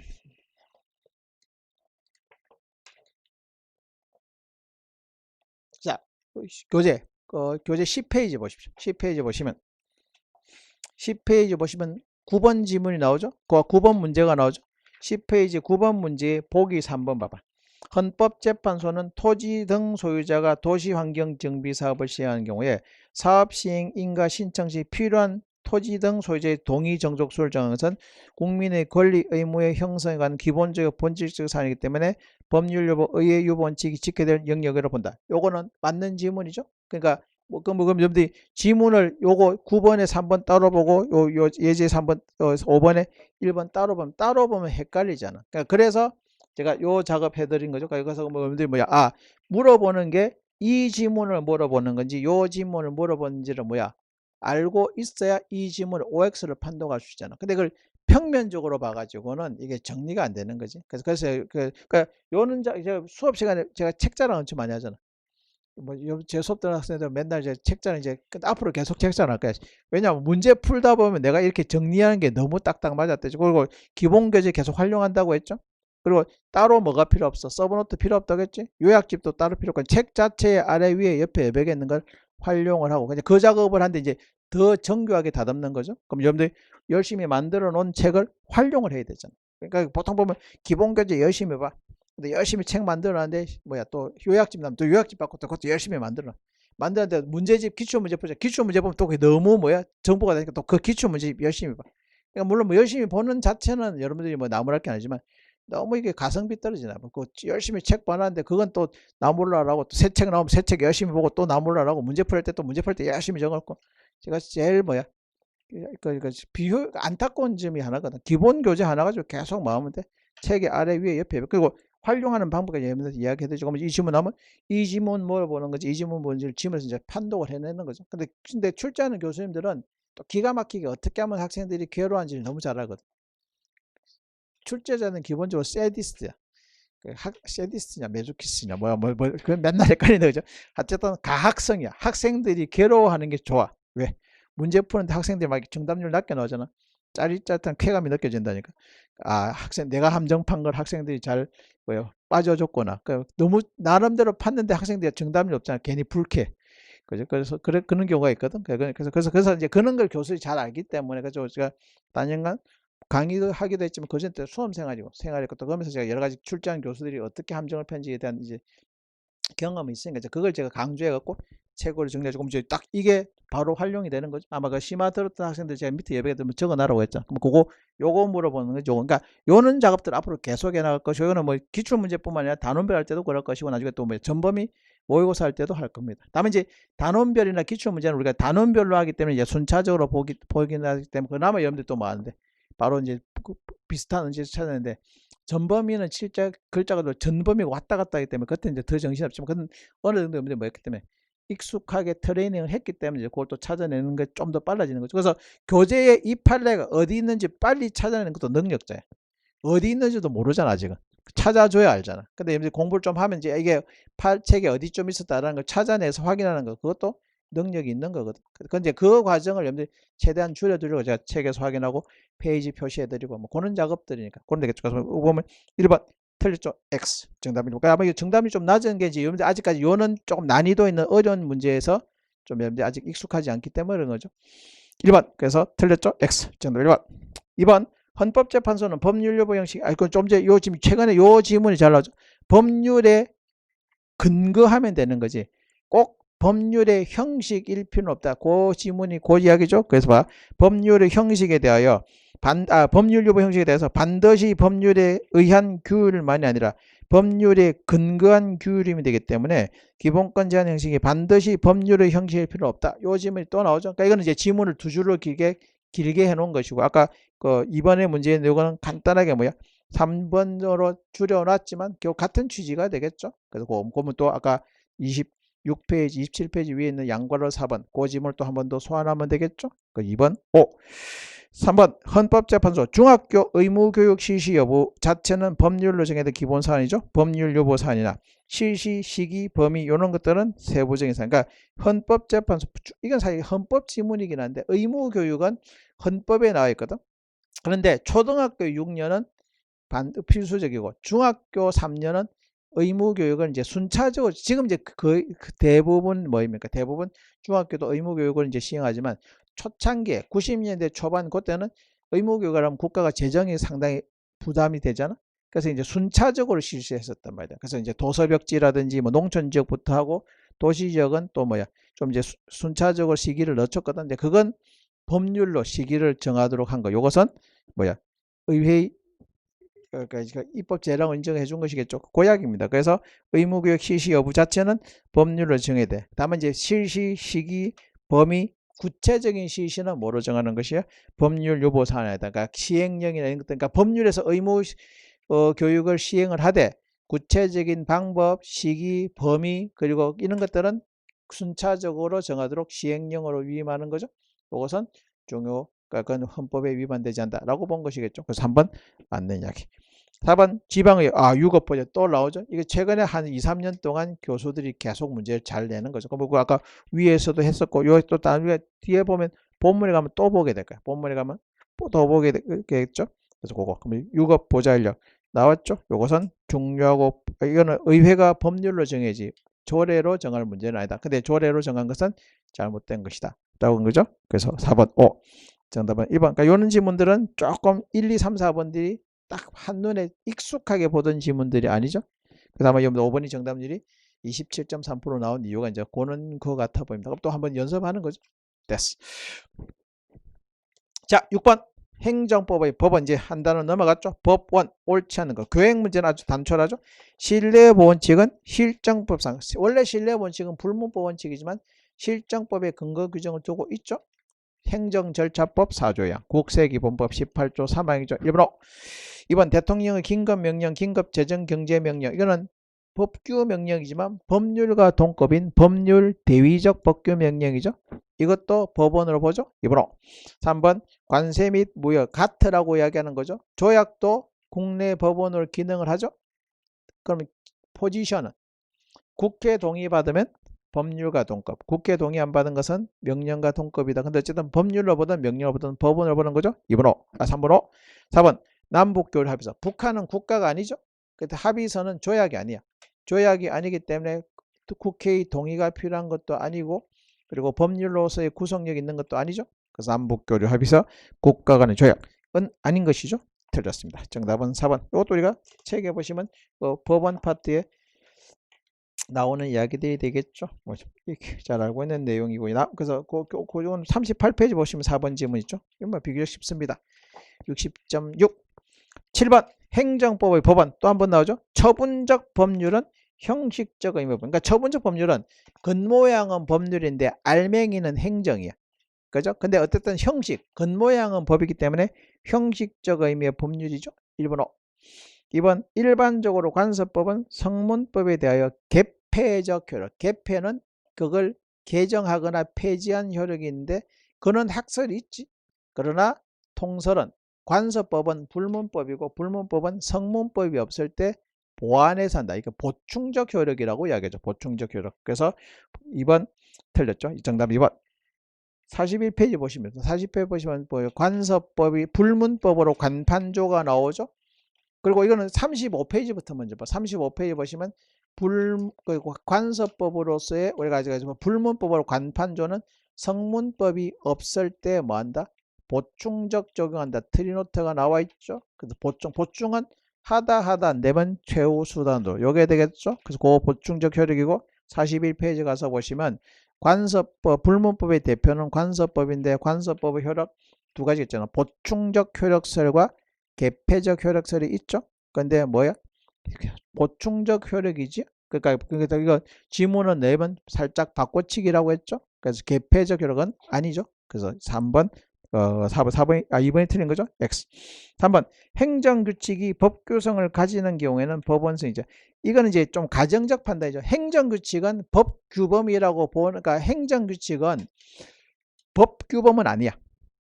법규범은 아닌데 근데 법규성을 가지는 경우라는 가정적인 이야기죠. 그러니까 법규성을 가지면 법원성이 인정이 될 수도 있죠. 그러니까 가정적 판단이죠. 근데 이제 다만 행정규칙은 법적 구속력이 없기 때문에, 그래서 법적 구속력이 없기 때문에 법원인가 아닌가에 대해서 광의설과 협의설도 서로 대립을 하고 있는 부분들이거든요. 그래서 이거는 가정적 판단이죠. 법규성을 가지는 경우라는 전제를 깔았죠. 소수설입니다. 소수설이죠. 그래서 아마 최고 득점자가 하나 틀렸는데 요거 틀렸거든. 아마 요 3번 지문을 찍었을 가능성이 많다. 최고 득점자는 다 맞췄는데 95점인데 다 맞췄는데 요게 틀린 이유는 아마 요 3번 때문에 여러분들이 함정으로 했을 가능성이 많다. 그죠? 분석해 보니까죠. 분석해 보니까 그래, 그죠? 그래서 여러분들 심리를 부검해 보니까 대충 그런 것이. 일단 그래서 3번, 일단 행정규칙이 법적 구속력이 인정이 된다는 전제를 깔은 거죠. 깔았다면은 법원서 인정될 수도 있죠. 근데 실제는 행정규칙은 법적 구속력이 없잖아. 그래서 법원인가 아닌가에 대해서 또 견해 대립이 있어. 그러니까 협의설 같으면은 법규성이 부정되기 때문에 법원성도 부정된다. 광의설은 법규성은 부정되지만 행정기준으로 적용되기 때문에 법원성이 돼서 그런 말들이 있는데 이건 요즘 잘 안 나옵니다. 안 나오기 때문에 여러분들이 그냥 가볍게 한번 보시고 넘기도록 4번, 역시 교행 문제는 지문이 단촐하게 나오는 게 오히려 여러분들이 힘들어. 왜? 지문이 길면 거기에서 연상을 할 수 있고 함정을 우리가 찾아낼 수 있는데 너무 단촐하게 나오면 알면 아는데 모르면 뭐 정보가 없잖아. 그러니까 이제 설명을 들으면 알지. 근데 설명을 들으면 안 돼. 설명을 안 듣고 그걸 이제 찾아내는 게 쉽지가 않죠. 4번, 법원은 보충적 조리에 따라서 조리는 또 최후의 보충적 법원이잖아. 그래서 조리에 따라서 판단할 수 있죠. 그게 행정법으로 넘어오면 행정법의 1번은 지게 되는 것이겠죠. 그렇게 됩니다. 됐고요. 정답 2번. 2번이 확실하게 되고 3번 지문은 그냥 참고 정도 하시면 될 것 같아 보입니다. 정답도 좀 낯선 건 여러분들 어김없이 났죠. 43.9. 자, 8번 행정법의 법원. 지문 길지만 또 정답률 없죠. 1번 WTO 협정 위반. 요건 국제법적인 분쟁이기 때문에 국내 법원에서 해결할 문제는 아니다 라고 하는 거죠. 가트와 더불어 뭐입니까? 조약의 법원성할 때는 WTO 협정 위반이죠. 그래서 회원국 정부의 반덤핑 부가 처분이 WTO 협정 위반의 요인으로 사인이 직접 국내 법원의 회원국 정부 상대로 처분을 주장하는 소를 제기할 수 있다. 틀렸죠? 없습니다. 그러니까 국제법적 분쟁이기 때문에 국제 분쟁 해결 기구를 통해서 해결할 문제지 국내 법원에서 할 문제는 아니라고 봤죠? 교재 38페이지 보시면 중간에 5번 판례 있죠? 2번, 요건 또 뭐 워낙 유명한 거죠. 재량준칙이 공표된 것만으로도 자기구속의 법리가 적용될 수 있으면 틀렸죠? 자기구속의 법리는 뭐야? 공포된 것만 가지고는 부족하고 최소한 한 번 이상 적용된다. 뭐가 필요하다? 선례가 필요하다는 게 우리 통설과 판례 입장이죠. 그래서 그 부분이 틀렸고요. 재량준칙이 되풀이 시행되어 관행이 성립될 필요 없다. 그것도 틀렸죠? 자기구속의 법리는 반복 적용돼서 일정한 선례가 만들어져야 되기 때문에 그래서 공표된 되풀이 시행되어 행정관이 성립될 필요 없다. 뒤에도 틀렸네요. 뒤에도 틀렸죠. 그래서 이거는 85페이지 보시면 아마 그 내용이 나와 있을 겁니다. 페이지만 적어놓고 나중에 복습하실 때 여러분들 찾아서 보십시오. 지금 또 직접 뭐 찾아보는 게 좋긴 한데 또 지금 여러분 혹시 왔다 갔다 하면 또 헷갈릴 수 있잖아. 그래서 헷갈리기 때문에 페이지만 적어놓고 나중에 복습하실 때 그걸 찾아보시면 되겠죠. 3번 사회의 거듭된 관행으로 생성된 생활규범이 관습법을 승인됐다 하더라도 사회 구성원들의 그러한 관행에 법적인 확신을 갖지 않겠다면 그러한 관습법은 법적 규범으로서 효력이 부인될 수 없다. 요건 이제 3번 지문은 길지만 보통 우리가 그 관습법 할 때는 조금 소리하게 보는 경향이 있죠. 관습법의 성립 요건이 뭐야? 관행의 반복, 법적 확신이죠.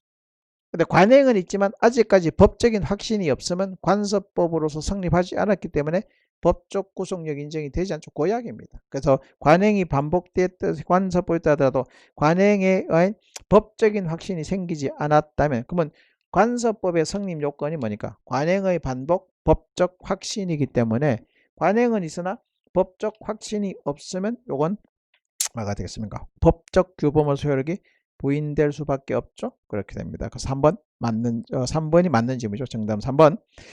옳은 거 찾는 거죠. 자, 4번. 신뢰 본칙이 적용되어서 요건인 하나인 공적인 견해 표명은 반드시 행정 조직상의 형식적 권한을 보는데 반드시 따른다. 아주 유명한 거잖아. 뭐야? 공적인 견해 표명은 뭐야? 권한이 있어야 되고 권한인지 여부는 뭐야? 형식이 아니라 뭐로?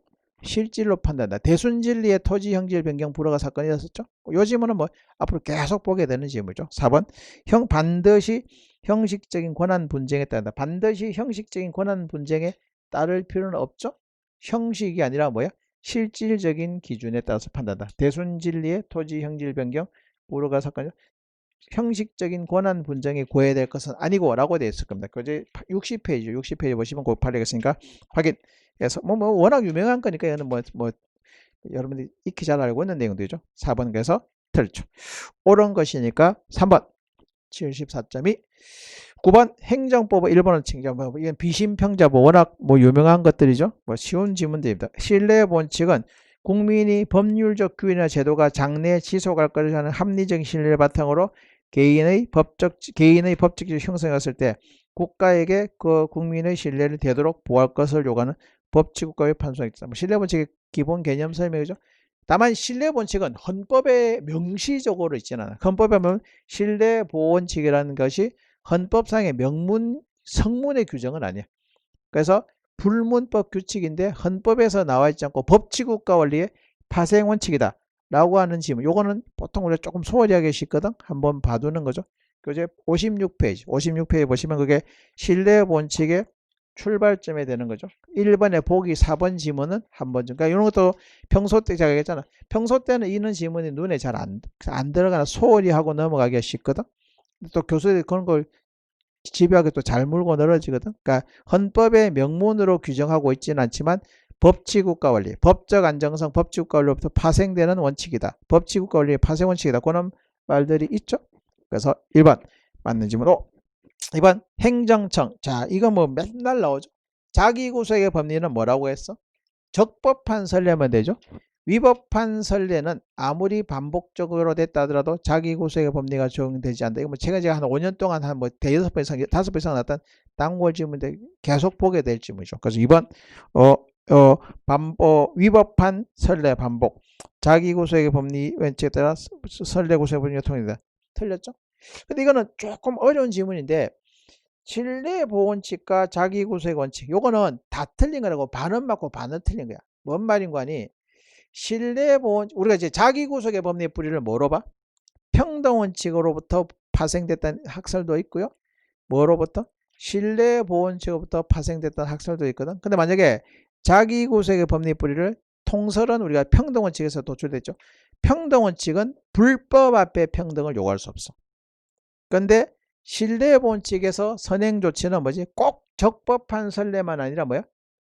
불법적인 위법한 선례도 선행조치에 해당될 수 있죠. 그래서 만약에 자기구속의 상당히 어려운 내용인데 자기구속의 법리의 뿌리를 신뢰보원칙에 뿌리를 두고 있다라고 해석을 하면은 뭐야? 불법적인 선례도 자기구속의 법리에 적용될 수 있다. 이런 지문이 연결되거든. 근데 다만 이제 자기구속의 법리의 뿌리를 우리가 어디서 찾고 있기 때문에 평등원칙에서 찾고 있는 게 다수의 입장이기 때문에 평등원칙은 평등원칙은 적법한 행위죠. 불법 앞에 평등을 요구할 수 있다. 이런 표현들을 쓰고 있죠. 그러니까 자기구속의 법리의 뿌리를 우리가 뭐에서 찾기 때문에 평등원칙에서 찾기 때문에 자기구속의 법리도 뭐예요? 불법적인 선례는 구속이 되지 않는다. 라고 하는 거죠. 그런 취지가 책에 보면 살짝 보통 잘 안 보는데 85페이지가 85페이지 보시면 거기에 보니까 자기구속의 한계. 일단 그거 양과를 2번은 표지 아주 진하게 밑줄 쳐져 있죠. 첫 번째 문장 제가 아주 진하게 밑줄 쳐져. 불법 앞에 평등을 요구할 수 없다라고 되어 있잖아, 그지? 그렇게 되는데, 근데 그 밑에 그래서 불법적인 선례 구속되면 법률 적합성 원칙에 반하죠. 그 선행 조치는 적법이기 때문에 불법에서 자기구속을 준할 없다. 비교 위법한 선행 조치에 신뢰 원칙이 적용 가능하다면 유예라. 뭐 그 지문 이제 그렇게 이제 숨어 있는 지문들이죠. 그래서 봅니다. 그래서 근데 어쨌든 이번 지문은 신뢰 원칙과 자기구속 원칙에 따라 선례 구속의 법리가 적용된다.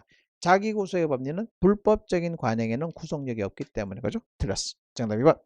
3번 국가가 국민의 생명 신체에 대한 안전보험을 다하지 여부에 대해서는 과소보호금지 원칙의 위반. 요거는 행정법 1원칙보다는 헌법 이야기인데 이게 이제 국가가 국민의 기본권을 보호할 의무는 있어. 의무 있죠. 근데 그 의무는 입법부나 행정부는 국민의 기본권을 최대한 보장하도록 노력을 해야 돼. 그런데 어떤 기준이 있는데 그게 그러한 보호 의무를 소홀히 했는지 여부는 사법부가 판단할 때는 이게 이제 최고 기준이 있을 거고 최고로 잘 보장하는 게 있었고 최저로 잘못 비교하는 게 있겠잖아. 근데 이거는 행정부나 입법부나 행정부는 국민의 기본권을 최고 수준까지 보호하도록 노력을 해야 돼. 근데 어떤 기준이 마련되는데 법률이나 법규명이 만들어졌는데 이게 사법적인 심사로 뭐 하는 것이야. 이게 이 기준이 적합한지 아닌지 사법적인 잣대는 얘가 기준이야. 얘가 기준이야.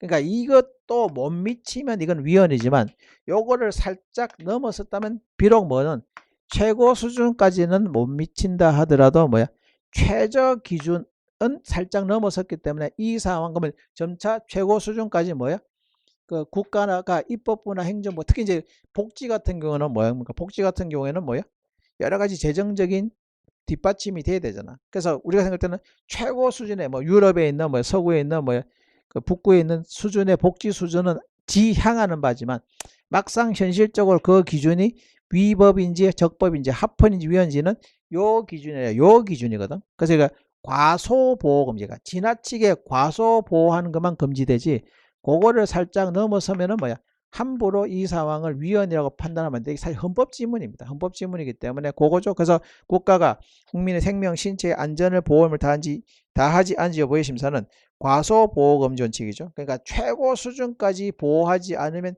위헌이다. 이게 기준이 아니야. 그러면 거의 대부분 다 위헌이 되니까. 그래서 과소보호 누가 보더라도 최저 기준을 못 미쳤을 때만 위헌이지. 요거를 살짝 넘어섰다면 함부로 뭐 하지 마라. 위법이라고 판단하면 안 된다. 요거는 두 군데서 더 나와. 평등원칙의 경우도 마찬가지죠. 가장 최선을 다해서 하면 좋겠어. 그런데 현실적으로 여러 가지 차별적인 요소가 있죠. 그럼 사법부가 심사할 때는 뭐야? 최저 기준이죠. 그래서 우리가 자의금지 누가 보더라도 얼토당토하는 판단이면 모를까. 그게 아니라면 함부로 평등원칙 위반이라고 판단하지 않는다. 이게 이제 자의금지 원칙이죠. 또 이거는 같은 원리가 어디서 나오냐? 재량행위. 재량권도 우리가 일탈남용이잖아. 일탈남용은 게 가장 최선을 다해서 내린 판단. 요게 기준이 아니야. 누가 보더라도 이 최저 기준에도 못 미치면 재량권 일탈남용이지. 그 기준을 살짝 넘었었다면 다소 좀 뭐하다 하더라도 다소 좀 뭐야 아쉽다 하더라도 미흡하다 하더라도 사법부는 함부로 그런 행정청의 재량 판단을 함부로 일탈남용으로 판단하지 않는다. 그거죠. 이제 그거가 세 가지가 다 연결되어 있는 거죠. 그래서 이게 엄밀히 말하면 헌법지문이지만 그렇게 기억하시면 되겠다. 그래서 4번, 3번이죠. 과소보호금지 원칙이 된다. 이거 그냥 참고해서 보시면 행정법 문제로 나오는 역시 뭐 7급 문제죠. 7급 문제는 헌법도 시험에 있기 때문에 헌법성 지문들이 같이 섞여서 나오는 경우가 많습니다. 일단 그렇게 보시고 4번 부진정소급입법 이거 우리가 아주 기본이죠. 진정소급입법은 원칙적 금지 예외적 허용. 부진정소급입법은 원칙적 허용 예외적 금지죠. 원칙적 허용 예외적 제한이 되겠죠. 부진정은 원칙적 허용이지만 이익형량이죠. 소급부여를 요구하는 공익상사위와 신뢰보호 형량상에서 신뢰보호 관점이 입법자의 형성권에 제한을 가하게 된다. 이것도 저 뒤에 소급입법 금지 원칙할 때 등장을 하죠.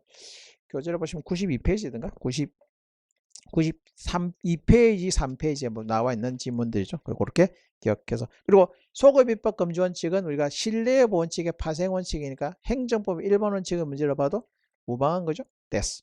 정답 2번. 10번 행정법 1번 원칙 적절하지 않는 것. 자, 뭐 이거 계속 반복이죠. 재량권 행사 준칙. 뭐 이건 늘 나오는 거죠. 그래서 자기 구속의 법리 중간에 평등 원칙, 신뢰 원칙이 나오죠. 2번 행정청이 수익적 처분을 하면서 부과한 부담이 처분 당시 법률 기준을 적법하더라도 처분 후 부담의 전제가 된 주된 행정의 근거 법률이 개정됨으로써 행정청이 더 이상 붙일 수 없다. 그러면 새롭게는 못 붙이지만 그렇다고 해서 이미 붙어있던 부담이 당연히 효력이 소멸되는 것은 아니고 이거는 부관 파트에서도 나오고 우리 교재에서는 아마 부당결부 금지 원칙에서도 요 판례가 있었죠. 그래서 붙이던 당시는 적법했어. 근데 그 후에 법이 개정돼서 더 이상 부관을 붙일 수가 없는 사항이다. 그러면 새롭게는 못 붙이지만 기존에 있는 부관이 당연히 효력이 소멸되는 것은 아니다. 라고 했죠. 교재 보시면 88페이지. 88페이지 보시면 거기에 5번 판례가 있죠. 5번 판례가 있고 이거는 부당결부 금지 원칙의 판례로 나오지만 저 나중에 뒤에 가서 보시면 행정행위 부관 파트에서도 이 판례가 최근에 잘 연결돼서 나오죠. 같은 내용입니다. 같은 내용이죠. 그래서 4번 그래서 2번이 틀렸죠. 위법하게 되거나 효력습니다. 틀렸죠. X. 3번 경찰관. 자 이거 가스총 사용 시 딱 나오니까 부산 남부경찰서 난동제압 사건이죠. 이거 뭐야? 과잉 진압이죠. 무기를 사용하는 건 가능해. 그러나 사람을 다치게 할 우려가 있기 때문에 최소한의 안전 기준을 갖추고 해야 되는데 주의 의무를 기울여야 되는데 너무 근접한 거에서 발사. 범인 눈 실명시킨 거죠. 이거는 과잉 진압. 그거는 뭐야 비례원칙으로도 나오지만 뭐로 연결돼? 그래서 눈은 멀었지. 그 뭐 행정소송은 의미가 있고 뭐만 돼? 돈으로 구제받는 손해배상으로 연결돼. 교재 51페이지. 51페이지 보시면 거기에 부산 남부경찰서 난동제압 사건 그렇게 지문돼. 그러니까 제가 수업 시간에 강조하는 것들이 대부분 다 기출문제에서 저는 기출문제를 맨날 보고 분석하잖아. 그럼 여러분들은 그걸 이제 수업 시간에 제가 강조했던 내용들이 역시 기출문제에서 나오는 거죠. 그러니까 철저히 저는 수업 마인드로 접근하는 거지. 뭐 학문적인 마인드 이건 중요한 게 아니죠. 수험생은 그러니까 강사는 그 뭐야 학문을 한 사람이 아니거든. 지나치게 강사가 또 학문적으로 접근하는 강사분들도 가끔씩 요즘은 좀 덜하긴 한데 철저하게 이거는 수업 마인드죠. 수험은 기출문제, 오로지 기출문제를 중심으로 해서 분석하고 제 강조해 그런 게 이제 문제에서 확인하는 거죠. 그러니까 확인을 하는 거죠. 그러니까 확인하는 작업이 기출문제 목적이다. 자, 그러면 3번 주의문이죠. 맞아. 4번 병무청 담당 아직 제가 뭐랬죠? 병무청 오지라퍼 사건이라고 했죠. 결론은 뭐야? 이거는 담당 그러니까 일종 민원 상담은 너무 믿지 말라고 했죠. 공적인 개념 아니다. 이건 시험 문제 여러 번 나왔던 거죠. 그래서 아마 책에 보면 또 책에 A급 판례로 되어 있죠. 그런 것 때문에 오늘 잘 보시고요. 신뢰 원칙이 돼야 된다. 맞죠? 4번으로 정답 2번. 10번 정답 2번. 아 이건 아주 정답률이 높습니다. 93.9 높네요. 됐고요. 자 11번 신뢰 원칙이죠. 국세기본법에 따른 비과세 관행. 그거는 뭐야? 관행의 반복 그리고 뭐입니까? 관행이 반복 이제 묵시적인 견해나 의사표시가 있다고 해서는 뭐야? 의사표시가 있는 특별한 그러니까 다 이건 뭐야? 단순한 누락착오만 가지고는 부족하고 일정한 사정이 필요하다. 이건 저기 뭐니까 보세 운송 면허세 비과세 사건이었죠. 그래서 이거는 단순한 누락이나 착오만 가지고는 부족하고 상당 기간 동안 세금 매기지 않겠다는 것에 대한 특별한 사정이 요구가 된다라고 했었죠. 그래서 60페이지에 보시면 나와 있는 판례죠. 이번 과세관청의 납세문제 부가가치세 이게 면세사업자 등록증 교부 사건이죠. 요거는 그냥 면세사업자로 신고했다는 것이지 그걸 이제 증명하는 거지. 너를 면세사업자로 인정해주겠다는 공적인 견해 표명 아니었죠. 아마 신뢰본칙 할 때 인정한 사례보다는 부정한 사례가 훨씬 더 많다 했죠. 그리고 제가 세 가지 패턴 나왔잖아요. 세금, 계획, 그리고 기타 등등인데 세금 관련된 내용 중에서 면세사업자 등록증 교부 사건이죠. 요거는 공적인 견해 표명이 아니라고 봤었죠. 교재 63페이지 보시면 되고 이거 또 주의해서 보시라 해서 A급으로 또 분류해놨죠. 그겁니다. 2번 그래서 맞는 질문. 3번 폐기물 처리업 사업계획에 대해서 적정 통보를 했을 때 그 사업 부지에 대한 국토이용 계획 변경 신청을 승인했다는 취지의 공적인 견해 표명을 아주 진하게 체크. 요거는 11번은 정답률이 뭐 상대적으로 높은데 이건 이거죠. 폐기물 처리업. 이거는 이제 우리가 또 전제 지식인데 폐기물 처리업 허가를 받으려고 폐기물 처리업 허가를 받으려다 그러면 처리업 허가는 이게 요건의 절차가 까다롭기 때문에 한꺼번에 다 심사하는 게 아니라 뭐부터 내? 사업계획서부터 내죠. 사업계획서를 내. 사업계획서를 냈다. 사업계획서에서 적정하다는 통보를 받았죠. 적정 통보. 그럼 우리가 요건의 일부에 대해 내리는 결정 예비결정이라고 하죠. 예비결정. 그러면 폐기물 처리업 허가는 본허가죠. 본허가를 하기에 앞서서 하는 예비결정. 요게 사업계획서 적정 부적정 통보의 취지가 되겠죠. 그런데 이 사업계획서를 적정하다 통보했다는 말은 나 입장에서는 사업계획서대로 추진해서 본허가를 신청을 하면 허가를 받을 수 있겠다라는 신뢰가 형성되죠. 그런데 요건 갖춰서 신청했는데 행정청이 본허가 단계에서 갑자기 태도를 바꿔 야 우리가 보니까 이거 청소업자가 너무 난립한다. 그래서 효율적인 청소 업무 수행에 지장을 받을 수 있다. 그래서 이걸 못 해주겠다. 태도를 바꾸는 거죠. 요건 내 입장에서 본다면 이거는 신뢰 원칙에 반한 거죠. 그래서 이 사업계획서 적정 통보는 폐기물 처리업 허가에 있어서는 공적인 견해 표명에 해당돼. 그렇기 때문에 본허가 단계에서 청소업자 난립, 효율적인 청소 업무 수행 지원을 줄 수 있다. 라는 이유로 거부를 한 것은 신뢰 원칙에 반한다. 이건 국민 편들어 준 거죠. 그런데 사업계획서는 적정 통보가 이건 이제 저한테 사실 행정계획에서 나온 건데 주식회사 진도사건 이렇게 제가 아마 단과 들었다고 생각했는데 주식회사 진도사건 이렇게 얘기하는데 이건 뭐냐 사업계획서를 적정 통보를 받았는데 이게 사업계획서를 적정 통보 받은 사람이 뭐 하려고 사업계획서당은 준도시지역이야. 그런데 준도시지역에는 폐기물 처리박을 받아 시설이 들어설 수 없기 때문에 국토이용계획 변경을 신청을 해야 돼. 뭐로 바꿔야 된다? 준농림지역을 준도시지역으로 바꿔야 돼. 준도시지역으로 바꿔야 되는데, 그런데 준도시지역으로 바꿔야 사업계획서대로 추진해서 폐기물 처리박을 받을 수 있죠. 그래서 이제 내가 사업계획서 적정 통보를 받은 내가 행정청에 대해서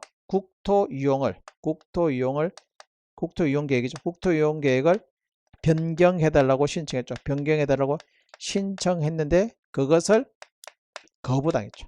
거부당했다. 요게 되겠죠. 이거는 단계가 두 가지죠. 그러면 원칙적으로는 계획의 변경 신청권이 부정돼. 그렇기 때문에 거부당해도 처분서격서 부적법각하죠. 그런데 이런 지위에 있는 사람이 국토이용계획 변경 신청했어. 이걸 거부한다. 그럼 이 거부는 곧 뭐 거부하는 거다? 얘 거부하는 것과 다를 바가 없기 때문에 요거는 공적인, 그러니까 이럴 때는 예외적으로 국토이용계획의 변경 신청권 인정한다. 그래서 변경 신청권이 인정이 됐고 본안으로 들어가는 거지. 본안 들어갔더니 이제 뭐가 문제가 된다? 이 신청을 거부한 것이 재량권, 계획 재량은 일탈 남용 여부를 판단하는데 본안에 가서는 일탈 남용은 아니라고 봤어. 그래서 결국 기각됐죠. 그러니까 이제 원고가 뭘 주냐? 그러면 내가 사업 계획서 낼 때 지자체장 네가 적정하다는 통보를 해줬잖아. 그러면 이 지역이 준농지역이기 때문에 여기서 폐기물 처리 허가를 받으려면은 뭐가 선행돼야 된다? 국토이용계획 변경 신청이 선행돼야 되는 걸 너도 알고 있었잖아. 그러니까 나는 당연히 예비결정 사업계획서 적정 통보할 때 뭐까지 해주겠다? 국토이용계획 변경 신청하면 요것까지 해주겠다는 공적인 견해 표명, 신뢰가 형성됐다. 근데 왜 이때는 적정 통보하면서 왜 이걸 거부하냐? 그래서 요 부분에서 신뢰 본칙을 주장하죠. 그랬더니 판례가 뭐라냐? 폐기물 처리 허가의 적정 통보와 국토이용계획 변경 신청에서 다뤄야 될 목적 이런 것들이 다르다고 봤죠. 그래서 뭐 해줬다고 해서 사업계획서 적정 통보해줬다고 해서 국토이용계획 변경 신청까지 해주겠다는 공적인 견해 표명이 아니다. 요게 이제 사실 저희의 계획하고 상당히 어렵고 복잡한 스토리가 많은데 그 이야기거든. 그래서 결국 그래서 이거는 사업 폐기물, 그럼 이제 문제 푸는 요런 이제 기술이죠. 폐기물 나오면은 사업계획서 적정 통보죠. 요거에 대한 공적인 견해 표명인지 요거에 대한 공적인 견해 표명인지 구분해야 돼. 그래서 근데 요거하고 요거 막 헷갈리게 시험지 아주 잘 나오거든. 그래서 그 이야기가 되게 그래서 교재에 보시면은 요 지금 했던 앞에 설명했던 건 61페이지 보시면 61페이지 보면 1번 판례 61페이지 1번 판례죠. 요 판례하고 두 번째 뒤에 설명했던 64페이지에 보시면 1번 판례 있죠.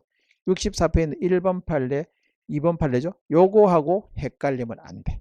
그래서 키워드, 그러니까 이거는 어디다가 적어 두시냐면은 그 64페이지 위에 여백에다. 이건 사실 우리가 심화 때 하기는 하는데 이게 심화 아직 행정계획을 심화 때 안 했지.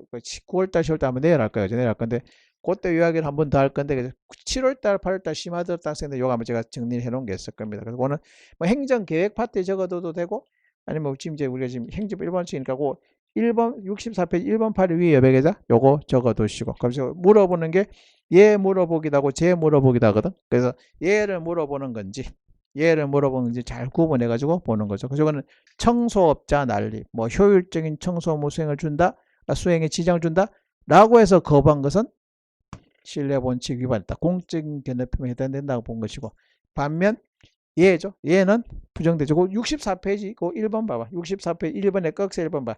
폐기물 처리업에 있는 적정 통보와 국토이용계획에 있는 그 국토이용계획 변경은 그 제도적 취지와 결정 단계에서 고려할 성이 다르죠. 그래서 밑줄 폐기물 처리업 사업계획에서 적정 통보를 한 것만 가지고는 그 사업 부지에 대한 국토이용계획 변경 신청을 승인해 주겠다는 취지의 공적인 견해 표명을 한 것으로 볼 수가 없죠. 요거 시험도 아주 잘 나옵니다. 근데 또 아마 A급 판례로 분류되어 있죠. 고집입니다. 그러면 결국 판례는 꼬리말 바꿔치기라고 했죠. 그래서 그게 11번에 보기 이제 3번이죠. 봐. 폐기물 처리업 사업계획 적정 통보가 사업 부지에 대한 국토이용계획 변경 신청을 승인해 주겠다는 취지의 공적인 견해 표명을 볼 수가 있다. 없다라고 바꿔야 되죠. X. 정답은 3번. 4번 지구 단위 계획. 자, 계획 관련된 것은 웬만하면 다 뭐야? 선행주체자 인정 안 한다고 했죠? 뭐 생각하면 돼? 계획의 가변성이 더 크다고 봤죠? 그래서 지구 단위 계획. 거기에서 권장 용도를 숙박시설을 했다. 그럼 거기다가 내가 생각할 때는 권장 용도가 숙박시설이니까 거기에다가 뭐 하면 여관, 모텔 건축 허가 신청하면 당연히 허가 받을 수 있거다라고 기대하고 신청했는데 거부당했죠? 신뢰보를 주장했지만 계획은 계획일 뿐이다. 계획을 지구 단위 계획으로 여기 이 일대를 권장 용도를 숙박시설을 했다고 해서 반드시 모텔 건축허가 신청하면 숙박시설 건축허가 신청하면 해주겠다는 공적인 개념을 표현합니다. 계획은 계획일 뿐이다. 뭐 이런 논리가 되겠죠. 그래서 계획 관련된 것은 웬만하면 신뢰보 잘 안 해준다라고 했었죠. 그겁니다. 그것도 나 교재 64페이지 보시면 그 밑에 여백이 있죠. 맨 밑에 6번에 판례가 있죠. 찾아서 확인. 부정이죠.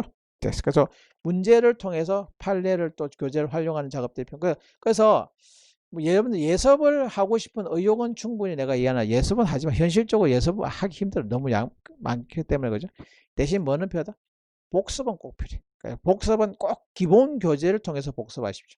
그러니까 프린터물에다 너무 공들이지 말라고 했죠. 기본 교재에서 꼭 찾아서 확인, 표시 그렇게 하는 거죠. 됐어. 11번 정답 3번. 정답률은 없습니다. 72.2. 12번 행정상 법률관계 이제 3장으로 넘었죠. 공법관계, 사법관계인데 이건 또 아주 기초 문제들이죠. 어떻게 보면 단어 영역이 좀 빨리 봅시다. 공법, 사법은 1차적으로 성질과 1차적으로 성질을 기준으로. 이건 교행 문제들이 조금 이제 좀 나이브한 문제들이죠. 1차는 성질이 아니라 뭐야? 법 문헌이죠. 문헌이 되겠죠. 아까 1차적으로 내용과 성질 기준으로.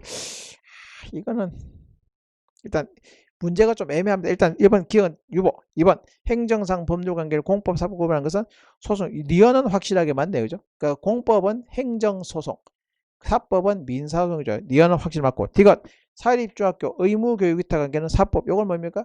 공적인 의무를, 그러니까 보통 초등학교는 국공립학교가 많단 말이야. 근데 중학교부터는 사립학교가 꽤 많아. 아까 중학교 의무교육 3년 동안 하는 것은 사립학교가죠. 그럼 사립학교는 사립학교 보면 자율성도 요구되지만 의무교육을 수행할 때는 이거는 공적인 업무잖아. 그래서 이거는 중학교 의무교육은 공법관계로 보는 거죠. 그래서 디귿은 확실하게 틀렸죠. X. 4번 행정사법의 영역에서는 사법이 적용되며 기본적으로 꼬리말은 사법이잖아. 근데 행정사법은 사법을 기본으로 하지만 공법적인 규제가 가해지는, 그러니까 공법과 사법이 혼재된 영역을 우리가 행정사법이라고 하거든. 그래서 이거는 사법이 적용된다까지는 맞는데 공법 원리는 추가적으로 적용되었다. 이게 틀렸거든. 그러니까 그래서 이건 우리가 뭐하고 구도가 비슷하면 관리관계, 원칙적 사법, 예외적으로 공법, 이게 관리관계죠. 관리관계하고 행정사법이 다르다 같다 이런 게 학설 이야기이기 때문에 요는 교행 문제죠.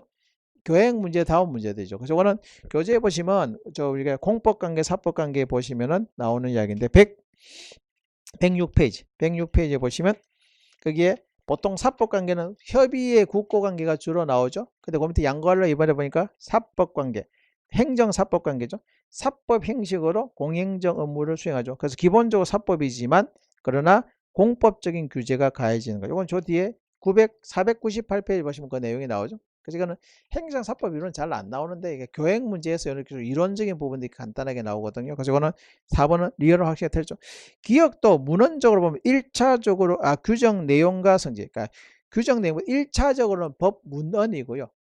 2차적으로 뭐입니까? 내용과 성질이죠. 선생님 1차적으로는 문헌이니까 저도 순간적으로 틀렸다고 생각을 했거든.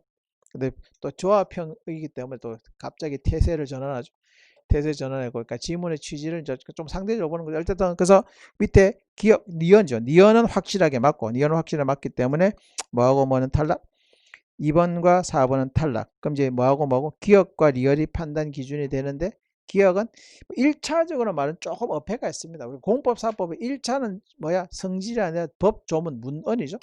그래서 문헌이고요. 그래서 규정 내용과 성질, 내용과 성질은 2차적이거든. 그래서 엄밀히 말하면 국어적으로 보면 이거는 논란의 여지가 있긴 있습니다만 조금 이제 상대적으로 보는 거죠. 문제가 싹 많거나 매끄럽진 않지만 이제 그렇게 보는 거죠. 실제 104페이지 보시면 구별의 기준, 그 기준에 맞는 1차적으로는 관계법의 규정, 문헌이죠. 다음에 2차적으로는 뭐 없을 때는 성질이죠. 그래서 1차적이라는 말이 좀 빠져 있으면 이 지문은 맞다고 볼 수가 있겠는데 일단 뭐를 보고 규정 문헌이죠. 문헌 규정을 먼저 기준하되 규정에 명시적으로 내용이 안 나와 있으면 법률관계 성질을 살피자. 이런 것들이 되겠죠.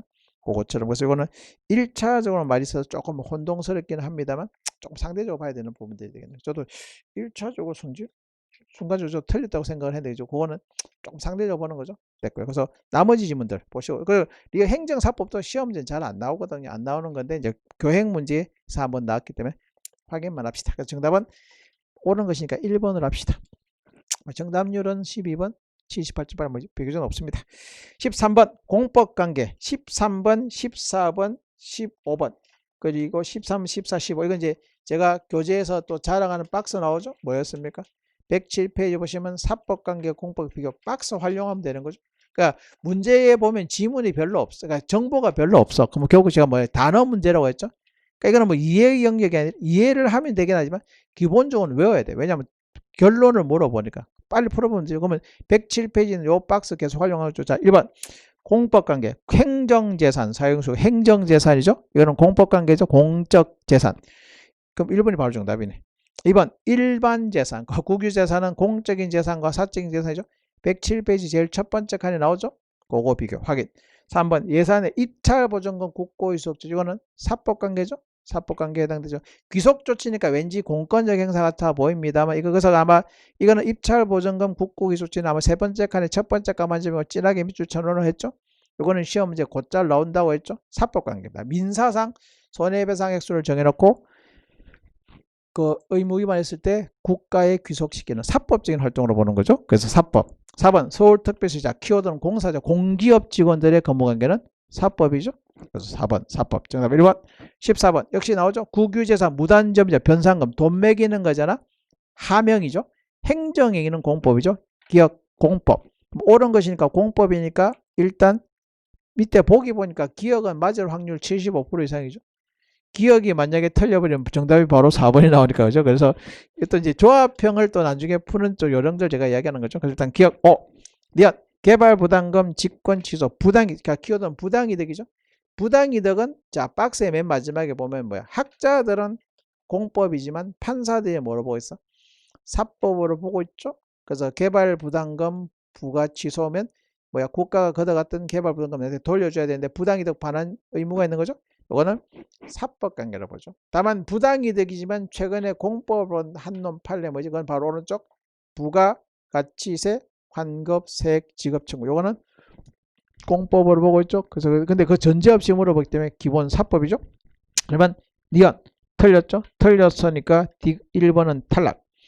디귿 귀속재산 이거는 매각. 이는 귀속재산은 뭐야? 박스 107페이지 제일 위에 보시면 공권력 행사로 보는 것이겠죠. 그래서 귀속재산, 징발재산 이런 것들이 또 좀 잘 안 보는 거잖아. 그죠? 그거 공법이 되겠죠. 공법. 그래서 디귿 공법 맞네요. 정답은 2번이 됐죠. 자, 리얼은 뭐야? 관리처분 계획안. 요거는 사실 저 뒤에 뭐야? 재개발조합 설립 단계. 설립되고 나서 관리처분 계획 아닌 단계. 그리고 인가 및 고시가 있고 난 다음 단계에 각각 법적인 취급이 달라지죠. 아닐 때는 재개발조합 원중에 안에 불만이 있다. 조합을 상대로 무슨 소송? 당사자 소송을 합니다. 옛날에는 사법관계를 보고 민사소송이었는데 이게 판례가 2009년도에 태도를 바꿨죠. 그게는 당사자 소송. 그 당사자 소송은 뭐야? 공법관계죠. 얘는 박스에는 없지만 저 뒤에 우리가 인가 파트에서 제가 중요하게 다뤘던 거죠. 페이지만 적어놓고 이렇게 복습하실 때 확인해서 보시기 바랍니다. 페이지가 339페이지 339다. 339죠. 거기서 찾아보시고 일단 안에 대한 다툼은 당사자 소송이죠. 그 당사자 소송은 행정소송이 있잖아요. 행정소송이기 때문에 사법관계가 아니라 공법관계죠. 그죠? 리얼 X가 되겠죠. 그래서 정답은 옳은 거 찾는 거니까 2번. 15번 공법관계 14번 그 14번이 정답이 조금 낮구나. 31.8 아마 요거 리얼 때문에 헷갈렸던 것 같습니다. 리얼 때문에 헷갈렸던 것 같죠. 그리고 귀속재산 이것도 보통 행정재산 일반재산을 좀 낯익게 잘 보는데 그 저기 위에는 13번에 1번 2번은 잘 안 틀린 이유가 그거는 익숙하지. 근데 그 귀속재산이라는 건 일제시대 때 이것도 설명이 기본 심할 때 쓰면 일제시대 때 일본인 소유돼. 우리나라에 거주했던 일본인 소유 재산이 있었어. 근데 얘들이 패망하니까 지네 나라로 물러가는 거, 쫓겨났죠? 그럼 이제 일본인 명의로 돼 있던 재산을 법에 의해서 국가에 일단 귀속시켜. 그러니까 귀속재산관리법이 있거든. 그러면 국가에 귀속시킨 다음에 일정한 요건 절차를 밟아서 국민들한테 신청받아서 이걸 불하하거든. 이거는 공권력 행사로 보는 거죠. 그래서 귀속재산에 대한 불하처분. 이거 이제 매각행, 표현은 매각이지만 실질적으로 공권력 행사 작용으로 평가되기 때문에 이거는 공법관계. 그러니까 이런 것들도 보통 행정재산, 일반재산, 요거는 익숙하지만 살짝 귀속재산, 징발재산 이런 것들은 상대적으로 좀 소리, 그러니까 제가 얘기했잖아요. 문제풀이에서 그런 걸 확인하는 거죠. 문제를 안 풀었으면 이건 계속 지문에 눈에 잘 안 익었을 가능성이 많은 거죠. 그래서 그렇게 활용하시면 되겠죠. 됐어. 그래서 정답은, 그래서 만약에 이제 또 리얼도 또 왜 이게 정답은 리얼이 좀 생소하단 말이에요. 생소하니까 지금 공법관계 삽입 박스에 없었는데 뒤에 나오는 거죠. 그래서 그 뒤에 나오는 것 때문에 그래서 그렇게 정리를 해서 보시면 되겠죠. 정답은 2번. 14번은 정답이 좀 낮다. 31.8. 15번.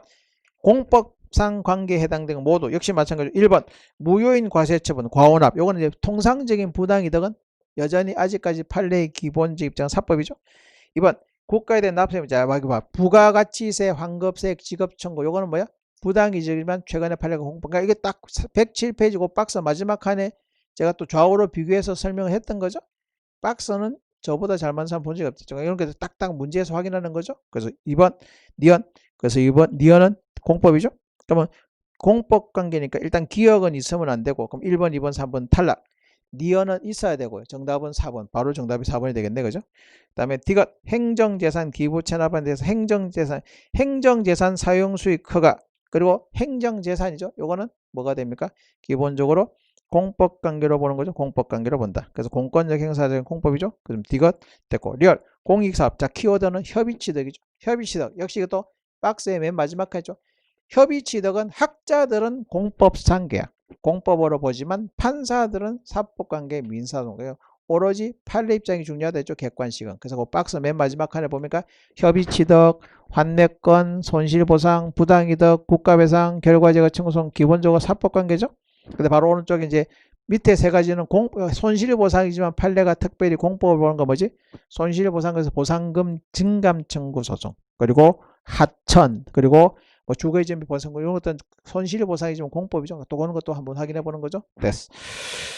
예, 그래서 공법관계에 해당되는 것은 뭐하고 뭐 니언과 D가 정답은 4번이 되겠죠.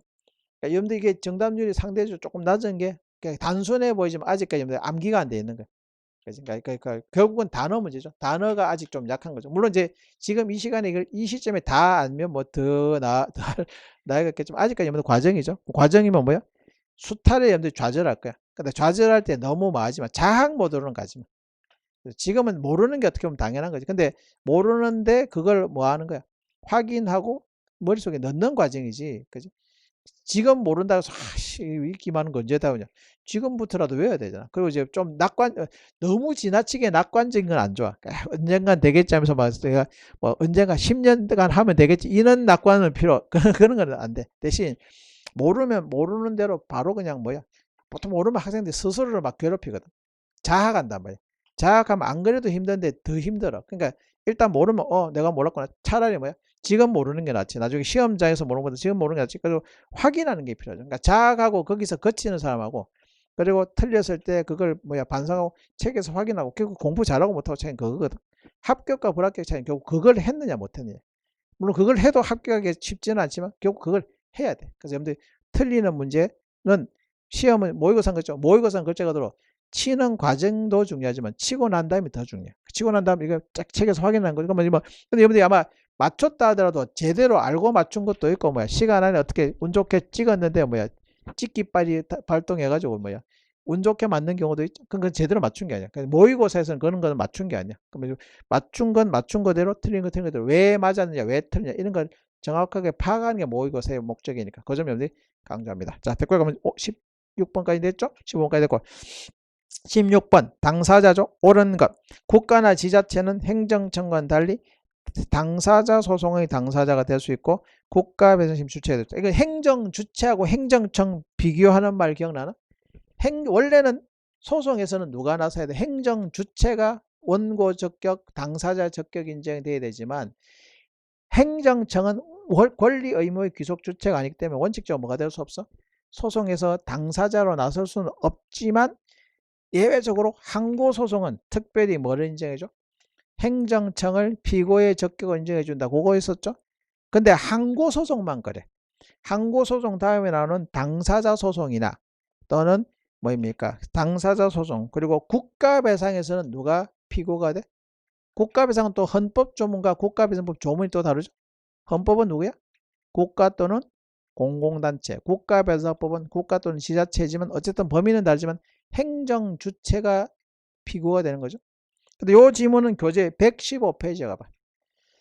교재 115페이지 보시면은 행정주체하고 행정청을 비교하는 박스가 있죠. 박스가 있는데 네 번째 까만 점 좌우로 비교되잖아. 봐. 행정주체는 뭐지? 당사자 소송의 주체 그리고 국가배상 책임의 주체. 딱 그 지문이죠. 반면 바로 왼쪽 뭐야? 행정청은 항고소송. 그러니까 항고소송은 취무부죠. 요거에서는 행정청이 피고되잖아. 그러니까 이런 지문들이 물론 이제 박스는 압축 요약식이고 이제 지문은 서술식이기 때문에 그런 걸 이제 매치를 시키는 게 이제 우리 또 문제 푸는 기준, 과정이라고 했죠. 그래서 그 지문을 그 박스를 연상하면 되겠죠. 1번에서 맞는 지문이야. 그리고 1번이 정답이죠. 16번 1번 정답. 16번도 정답률이 37.9. 그러니까 여러분들 아직까지 요는 이제 부분들이 조금씩 약한 거지. 그러니까 뭐는 굵직굵직한 거는 여러분들이 잘 봐가지고 알지만 요 이제 디테일 부분, 그러니까 이제 문제풀이는 디테일 부분을 뭐 하는 게 필요하다. 이제 채워나가는 과정이 필요하거든. 그러면 단원별 기출 문제하면서 한 번 더 채우고 단원별 문제 풀면서 또 한 번 더 채우고 이제 전범에서 좀 더 채워나가고 그런 것들이 있다. 그래서 이런 걸 아마 이거 단순해 보이지만 여러분들이 어렵다고 생각하고 열심히 본 거 지문 긴 건 오히려 잘 풀잖아. 근데 이렇게 단촐하게 뭐 한 거야? 단답형에 가까운 지문들은 그러니까 설명을 들으면 쉬운 지문이지만 여러분이 스스로 문제 풀면서 그걸 끄집어내야 되는데 이게 이제 문제풀이 과정에서 우리가 해야 되는 과정들이죠. 그러니까 그런 부분을 늘 주의해서 보자. 그죠? 1번 그래서 1번 정답이죠. 2번 법인격 없는 단체는 공무수탁 사인이 될 수 없다. 법인격 없는 단체도 공무수탁 사인이 될 수가 있는 거죠. 그래서 그것도 117페이지가 117페이지 보시면 공무수탁 사인 의 나오죠. 의에 보면 동그라미 1번 보통 자연인이 되는 게 기본이지만 법인뿐만 아니라 법인격 없는 단체도 될 수 있다. 그럼 이런 지문은 또 잘 안 보잖아. 그래서 문제를 통해서 확인하는 거죠. 2번 그래서 X. 3번 도시 및 주거환경정비법상 키워드 재건축 정비사업 조합이죠. 이거는 공공단체, 그러니까 공공조합은 공공단체가 행정상 법률관계 당사자, 주체는 국가 공공단체 공무수탁사인이죠. 공공단체는 다시 네 가지로 쪼개지죠. 지조영제. 공공조합도 행정주체죠. 행정주체로 법인격이 있는 것이죠. 그래서 3번 조합, 공법인으로 행정주체 지위를 가진다고 보겠다. 가진다고 볼 수 있죠. 틀린 질문. X. 4번 민영교도소. 자, 이거는 제가 다른 건 뭐라도 이 민영교도소는 최근에 잘 나온다고 했죠. 뭐의 일종이야? 공무수탁사인의 일종으로 보는 거죠. 공무수탁사인도 뭐야? 행정주체의 지위가 인정이 되잖아. 그래서 민영교도소는 행정보조인에 해당된다. 틀리죠? 민영교도소도 공무수탁사인으로 행정보조인의 행정주체의 지위에 인정이 되는 것이겠죠. 그래서 4번 민영교도소는 117페이지 봐봐. 교재 117페이지 보시면 공무수탁사인에 해당되는 거 전통적으로 잘 나온 것은 사업시행자, 배의 선장, 항공기 기장. 최근에 잘 나온 거 제가 뭐야? 밑에 7번 있었죠. 민영교도소 표시가 되어 있죠. 제가 수업 시간에 강조했던 게 다 문제에서 제가 확인한 것이니까 그것도 한번 더 확인하시면 됩니다. 그래서 3번, 4번 들었죠? X. 그러니까 이게 어떻게 보면 단순한 문제로 쉬워 보이는데 여러분들이 점수가 정답률이 낮은 이유가 알겠죠? 이런 부분을 좀 더 확인하자는 취지 됐습니다. 정답은 1번. 17번 행정주체 한번 나오죠. 도시 및 주거환경 또 나오죠. 조합, 공법인. 그래서 행정주체 1번 맞죠? 그럼 이번 또 나왔던 거죠. 아까는 위에는 틀린 지문, 이번에 맞는 지문. 2번 공무수탁 사유는 행정 업무를 수행하는 범위에서 행정주체, 절차법상 행정청이 직인정되죠. 2번으로. 3번 자 이거 공무수탁 사인 아닌 거 잘 나오는 게 뭐야? 견인업자는 뭐가 아니라 해서 공무수탁 사인이 아니라고 했죠. 행정보조자. 그래서 공무수탁 사인 아니다. 3번으로. 4번 지방자치단체는 행정주체이지 객체는 될 수 없다. 이거 기억나? 지방자치단체는 공공단체죠. 공공단체는 이중적 지위죠. 파트너가 누구냐에 따라서 주체이기도 하고 객체이기도 되잖아. 누구일 때는 파트너가 국민, 주민일 때는 주체죠. 지방세 부과할 때. 반면 지자체가 공공단체가 뭐 할 때? 그걸 제대로 행사하지 국가가 감독을 하잖아. 감독의 대상이 될 때는 뭐야? 객체죠. 트리노트 114페이지 트리노트 봐봐. 114페이지 트리노트 보면 공공단체가 양쪽에 있죠. 그래서 제가 이중적 지위다. 그래서 공공단체는 뭐일 때? 파트너가 누구일 때냐에 따라서 주체이기도 하고 객체이기도 하죠. 파트너가 국민일 때는 주체, 파트너가 국가일 때는 국가가 지자체를 감독하잖아. 감독의 대상이 될 때는 뭐가 돼? 객체라고 했죠. 그러니까 그는 설명들이 지문으로 고됐죠. 지자체는 주체이지 객체는 될 수 없다. 지자체는 공공단체에 들어가니까 뭐야? 객체의 지위에 인정이 될 수도 있죠. 4번이 틀린 거지. X. 자, 그럼 4번. 17번 4번 78.8. 18번 개인적 공권 설명으로 옳은 것. 1번 개인적 공법상 계약을 통해서는 개인적 공권이 성립될 수가 없다. 보통 법률 규정에 의해서 행정행위에 의해서 이루어지는 게 대부분이지만 법률상 이 공법상 법률상 이건 공법상 계약을 통해서도 성립할 수 있죠. 공권이 뭐야? 개인적 공권이 법률상이니까 1번 틀렸죠. X. 교재 보시면 131페이지 맨 밑에 뭐뭐 있을까요? 32페이지 밑에죠. 공법상 계약을 통해서는 개인적 공권이 성립할 수 없다. 성립할 수 있죠. X. 2번 재량권 0으로 수축하면 개인적 공권이 확대죠. 무하자나 행정개입청구는 뭐야? 재량의 영역에서 공권 성립 인정하면서 공권을 확대화시키는 경향이 있는 거죠. 2번이 정답. 3번 개인적 공권은 사건처럼 자유롭게 포기할 수 있는 게 원칙이다. 아니죠? 포기나 이런 것들이 기본적으로 제한되죠. 투표권은 포기하는 게 아니라 불행사죠. 불행사하고 포기는 구분되어야 되는 것이겠죠. 그래서 개인적 공권은 포기가 제한되죠. 자유롭게 포기하는 것이 제한된다. 포기의 제한이죠. 3번 X. 정답 이건 123페이지 보시면 됩니다. 포기성의 제한이죠. 4번 기본권 규정으로부터 공권이 바로 도출될 수는 없다. 기본권 규정이 공권으로 도출되는 경우도 있죠. 다만 이제 숨어있는 듯 모든 기본권이 다 공권이 되는 건 아니지만 어쨌든 기본권을 공권으로 인정하는 경우도 곧잘 있죠. 그래서 이거는 공권, 기본권으로부터 공권이 바로 도출될 수 없다. 도출될 수 있는 경우도 있는데 대표적인 게 뭐 알 권리라든지 접견권이라든지 이런 것들은 헌법상 보장된 기본권으로 공권을 바로 인정할 수 있죠. 반면 사회권적 기본권이라든지 환경권 요거는 헌법상 기본권이지만 공권으로 바로 도출할 수 없죠. 그래서 되는 경우도 있고 안 되는 경우도 있는데 다 안 된다 했기 때문에 이건 틀린 질문이죠. 그렇게 됩니다. 그래서 4번 X. 정답은 2번. 18번은 정답이 59.1. 19번 공권, 경업자, 개인적 공권 인정하면서도 경원자 부인하였다. 틀렸죠? 어디가 틀렸습니까? 이거는 앞에도 틀렸고 뒤에도 틀렸어. 앞에는 왜 틀리지? 경업자는 인정, 그건 아니죠. 다시 업종 종류로 나눠야 되잖아. 그러니까 보통 우리가 바꿔치기니까 바꾼다면 경업자는 부정, 경원자는 인정 이렇게 하기 쉬운데 경원자 부인 요건 틀렸죠. 경원자는 경원관계에 대한 존재말 인정이잖아. 그러니까 뒤에는 확실하게 틀렸어. 앞에 거는 반은 맞고 반은 틀려. 왜? 경업자는 무조건 인정한 건 아니죠. 업종의 종류에 따라 뭐하고 뭐를 하지? 특허일 때는 인정, 허가일 때는 부정. 허가이지만 다시 예외적으로 인정하는 경우도 있긴 한데 근데 그거를 구분하지 않고 다 인정했기 때문에 앞에도 틀린 거예요. 그러니까 보통 이제 틀렸다면 서로 바꿔치기로 하기 쉬운데 이건 앞에도 틀렸고 뒤에도 틀렸죠. 그래서 X. 2번 무하자 재량 행성은 수익, 침익 다 될 수 있다. 2번이 정답이죠. 보통은 수익과 침익에 다, 그러니까 보통은 수익적 영역에 주로 하지만 침익적 영역도 무하자 재량 행성을 주장할 수 있는 것이겠죠. 그래서 2번. 3번 경찰권은 개인적 공권 경찰권은 주민에 의한 자치경찰제의 도입까지 의미하는 것으로 이해된다. 자치경찰제 도입은 주민의 공권의 범위에 들어가는 게 아니라 입법자의 재량의 영역에 속하는 거죠. 그러니까 주민들은 야 우리 지역에 있는 경찰제도는 우리 지역 주민들이 스스로 결정한다. 그래서 자치경찰제도를 도입을 요구할 수 있는 권리까지는 인정이 되지 않죠. 자치경찰제 도입은 국가의 입법 형성권의 영역에 속하기 때문에 공권으로 당연히 도출되는 거 아닌데 이건 좀 낯설죠? 참고하십시오. 4번 주거지역. 자, 키워드 연탄공장, 인건주민, 법률상 차이가 없다. 틀렸죠. 아주 대표적인 인건주민성이 대표 연탄이죠. 그러니까 이런 것들은 지문 길게 있어도 키워드 잡고 연탄, 그 다음에 주민 없다. 틀렸죠. 인정. 뭐 그런 식이죠. 정답은 2번. 이게 또 무하자 재량 행사청은 사실 잘 나오지 않는데 수익적 영역, 침익적 영역 다 적용이 되는 거죠. 본문으로도 있는데 박스로 보시면은 교재 159페이지 보시면 그게 무하자하고 행정개입청을 비교하는 박스가 있죠.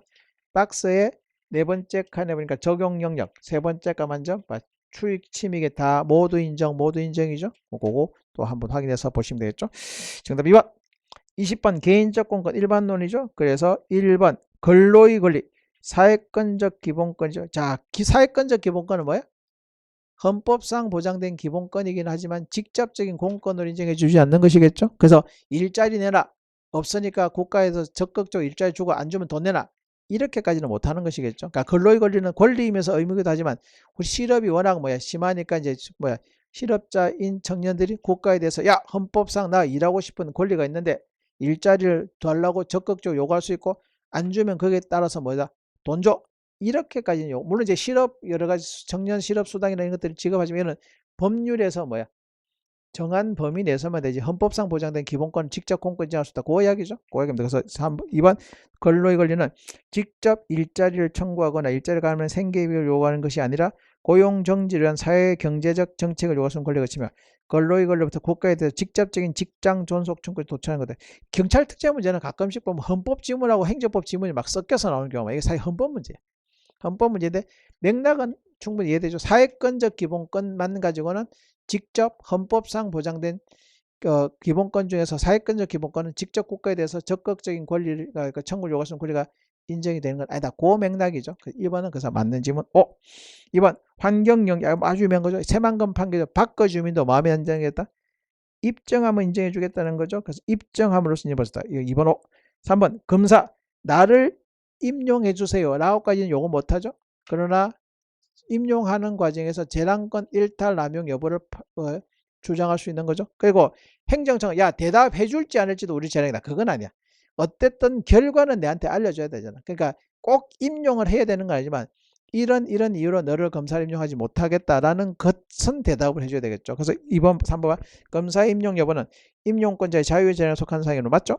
임용권자가 동일한 검사 신청 신규 임용 기회를 원고를 표한 다수의 검사 임용 신청자 중 일부만을 검사 임용을 결정을 하는데 임용 신청자들에서 전형의 결과인 임용 여부에 응답할지 여부까지 대답은 해줘야 될 거 아니야. 그 대답을 요구하는 과정에서 나를 임용해 주세요. 내가 거기까지는 요구를 못 하겠지만 할 때 임용하는 과정에서 재량권 한계나 일탈이나 남용이 없는 하자 없는 적법한 재량권 행사해 주세요. 내가 그 정도는 요구할 수 있다는 거죠. 그러니까 대답은 받을 수 있는 거죠. 대답은 요구할 수 있지 않느냐. 그거죠. 그러니까 나를 임용해 주세요라까지는 아니더라도 임용을 하든 안 하든 내한테 내가 응답은 요청할 수 있는 거 아니냐. 그러니까 대답은 해줘야지. 그거는 이야기가 되겠죠. 그래서 그 뒤에 있는 앞에는 맞는데 응답할 것인지 여부는 편의제다. 그건 아닌 거죠. 그래서 오늘 154페이지 가봐. 154페이지 보시면 1번에 꺽쇠 1번, 2번, 3번인데 보통 3번을 주로 많이 했는데 꺽쇠 2번에 보니까 그 지문이죠. 그래서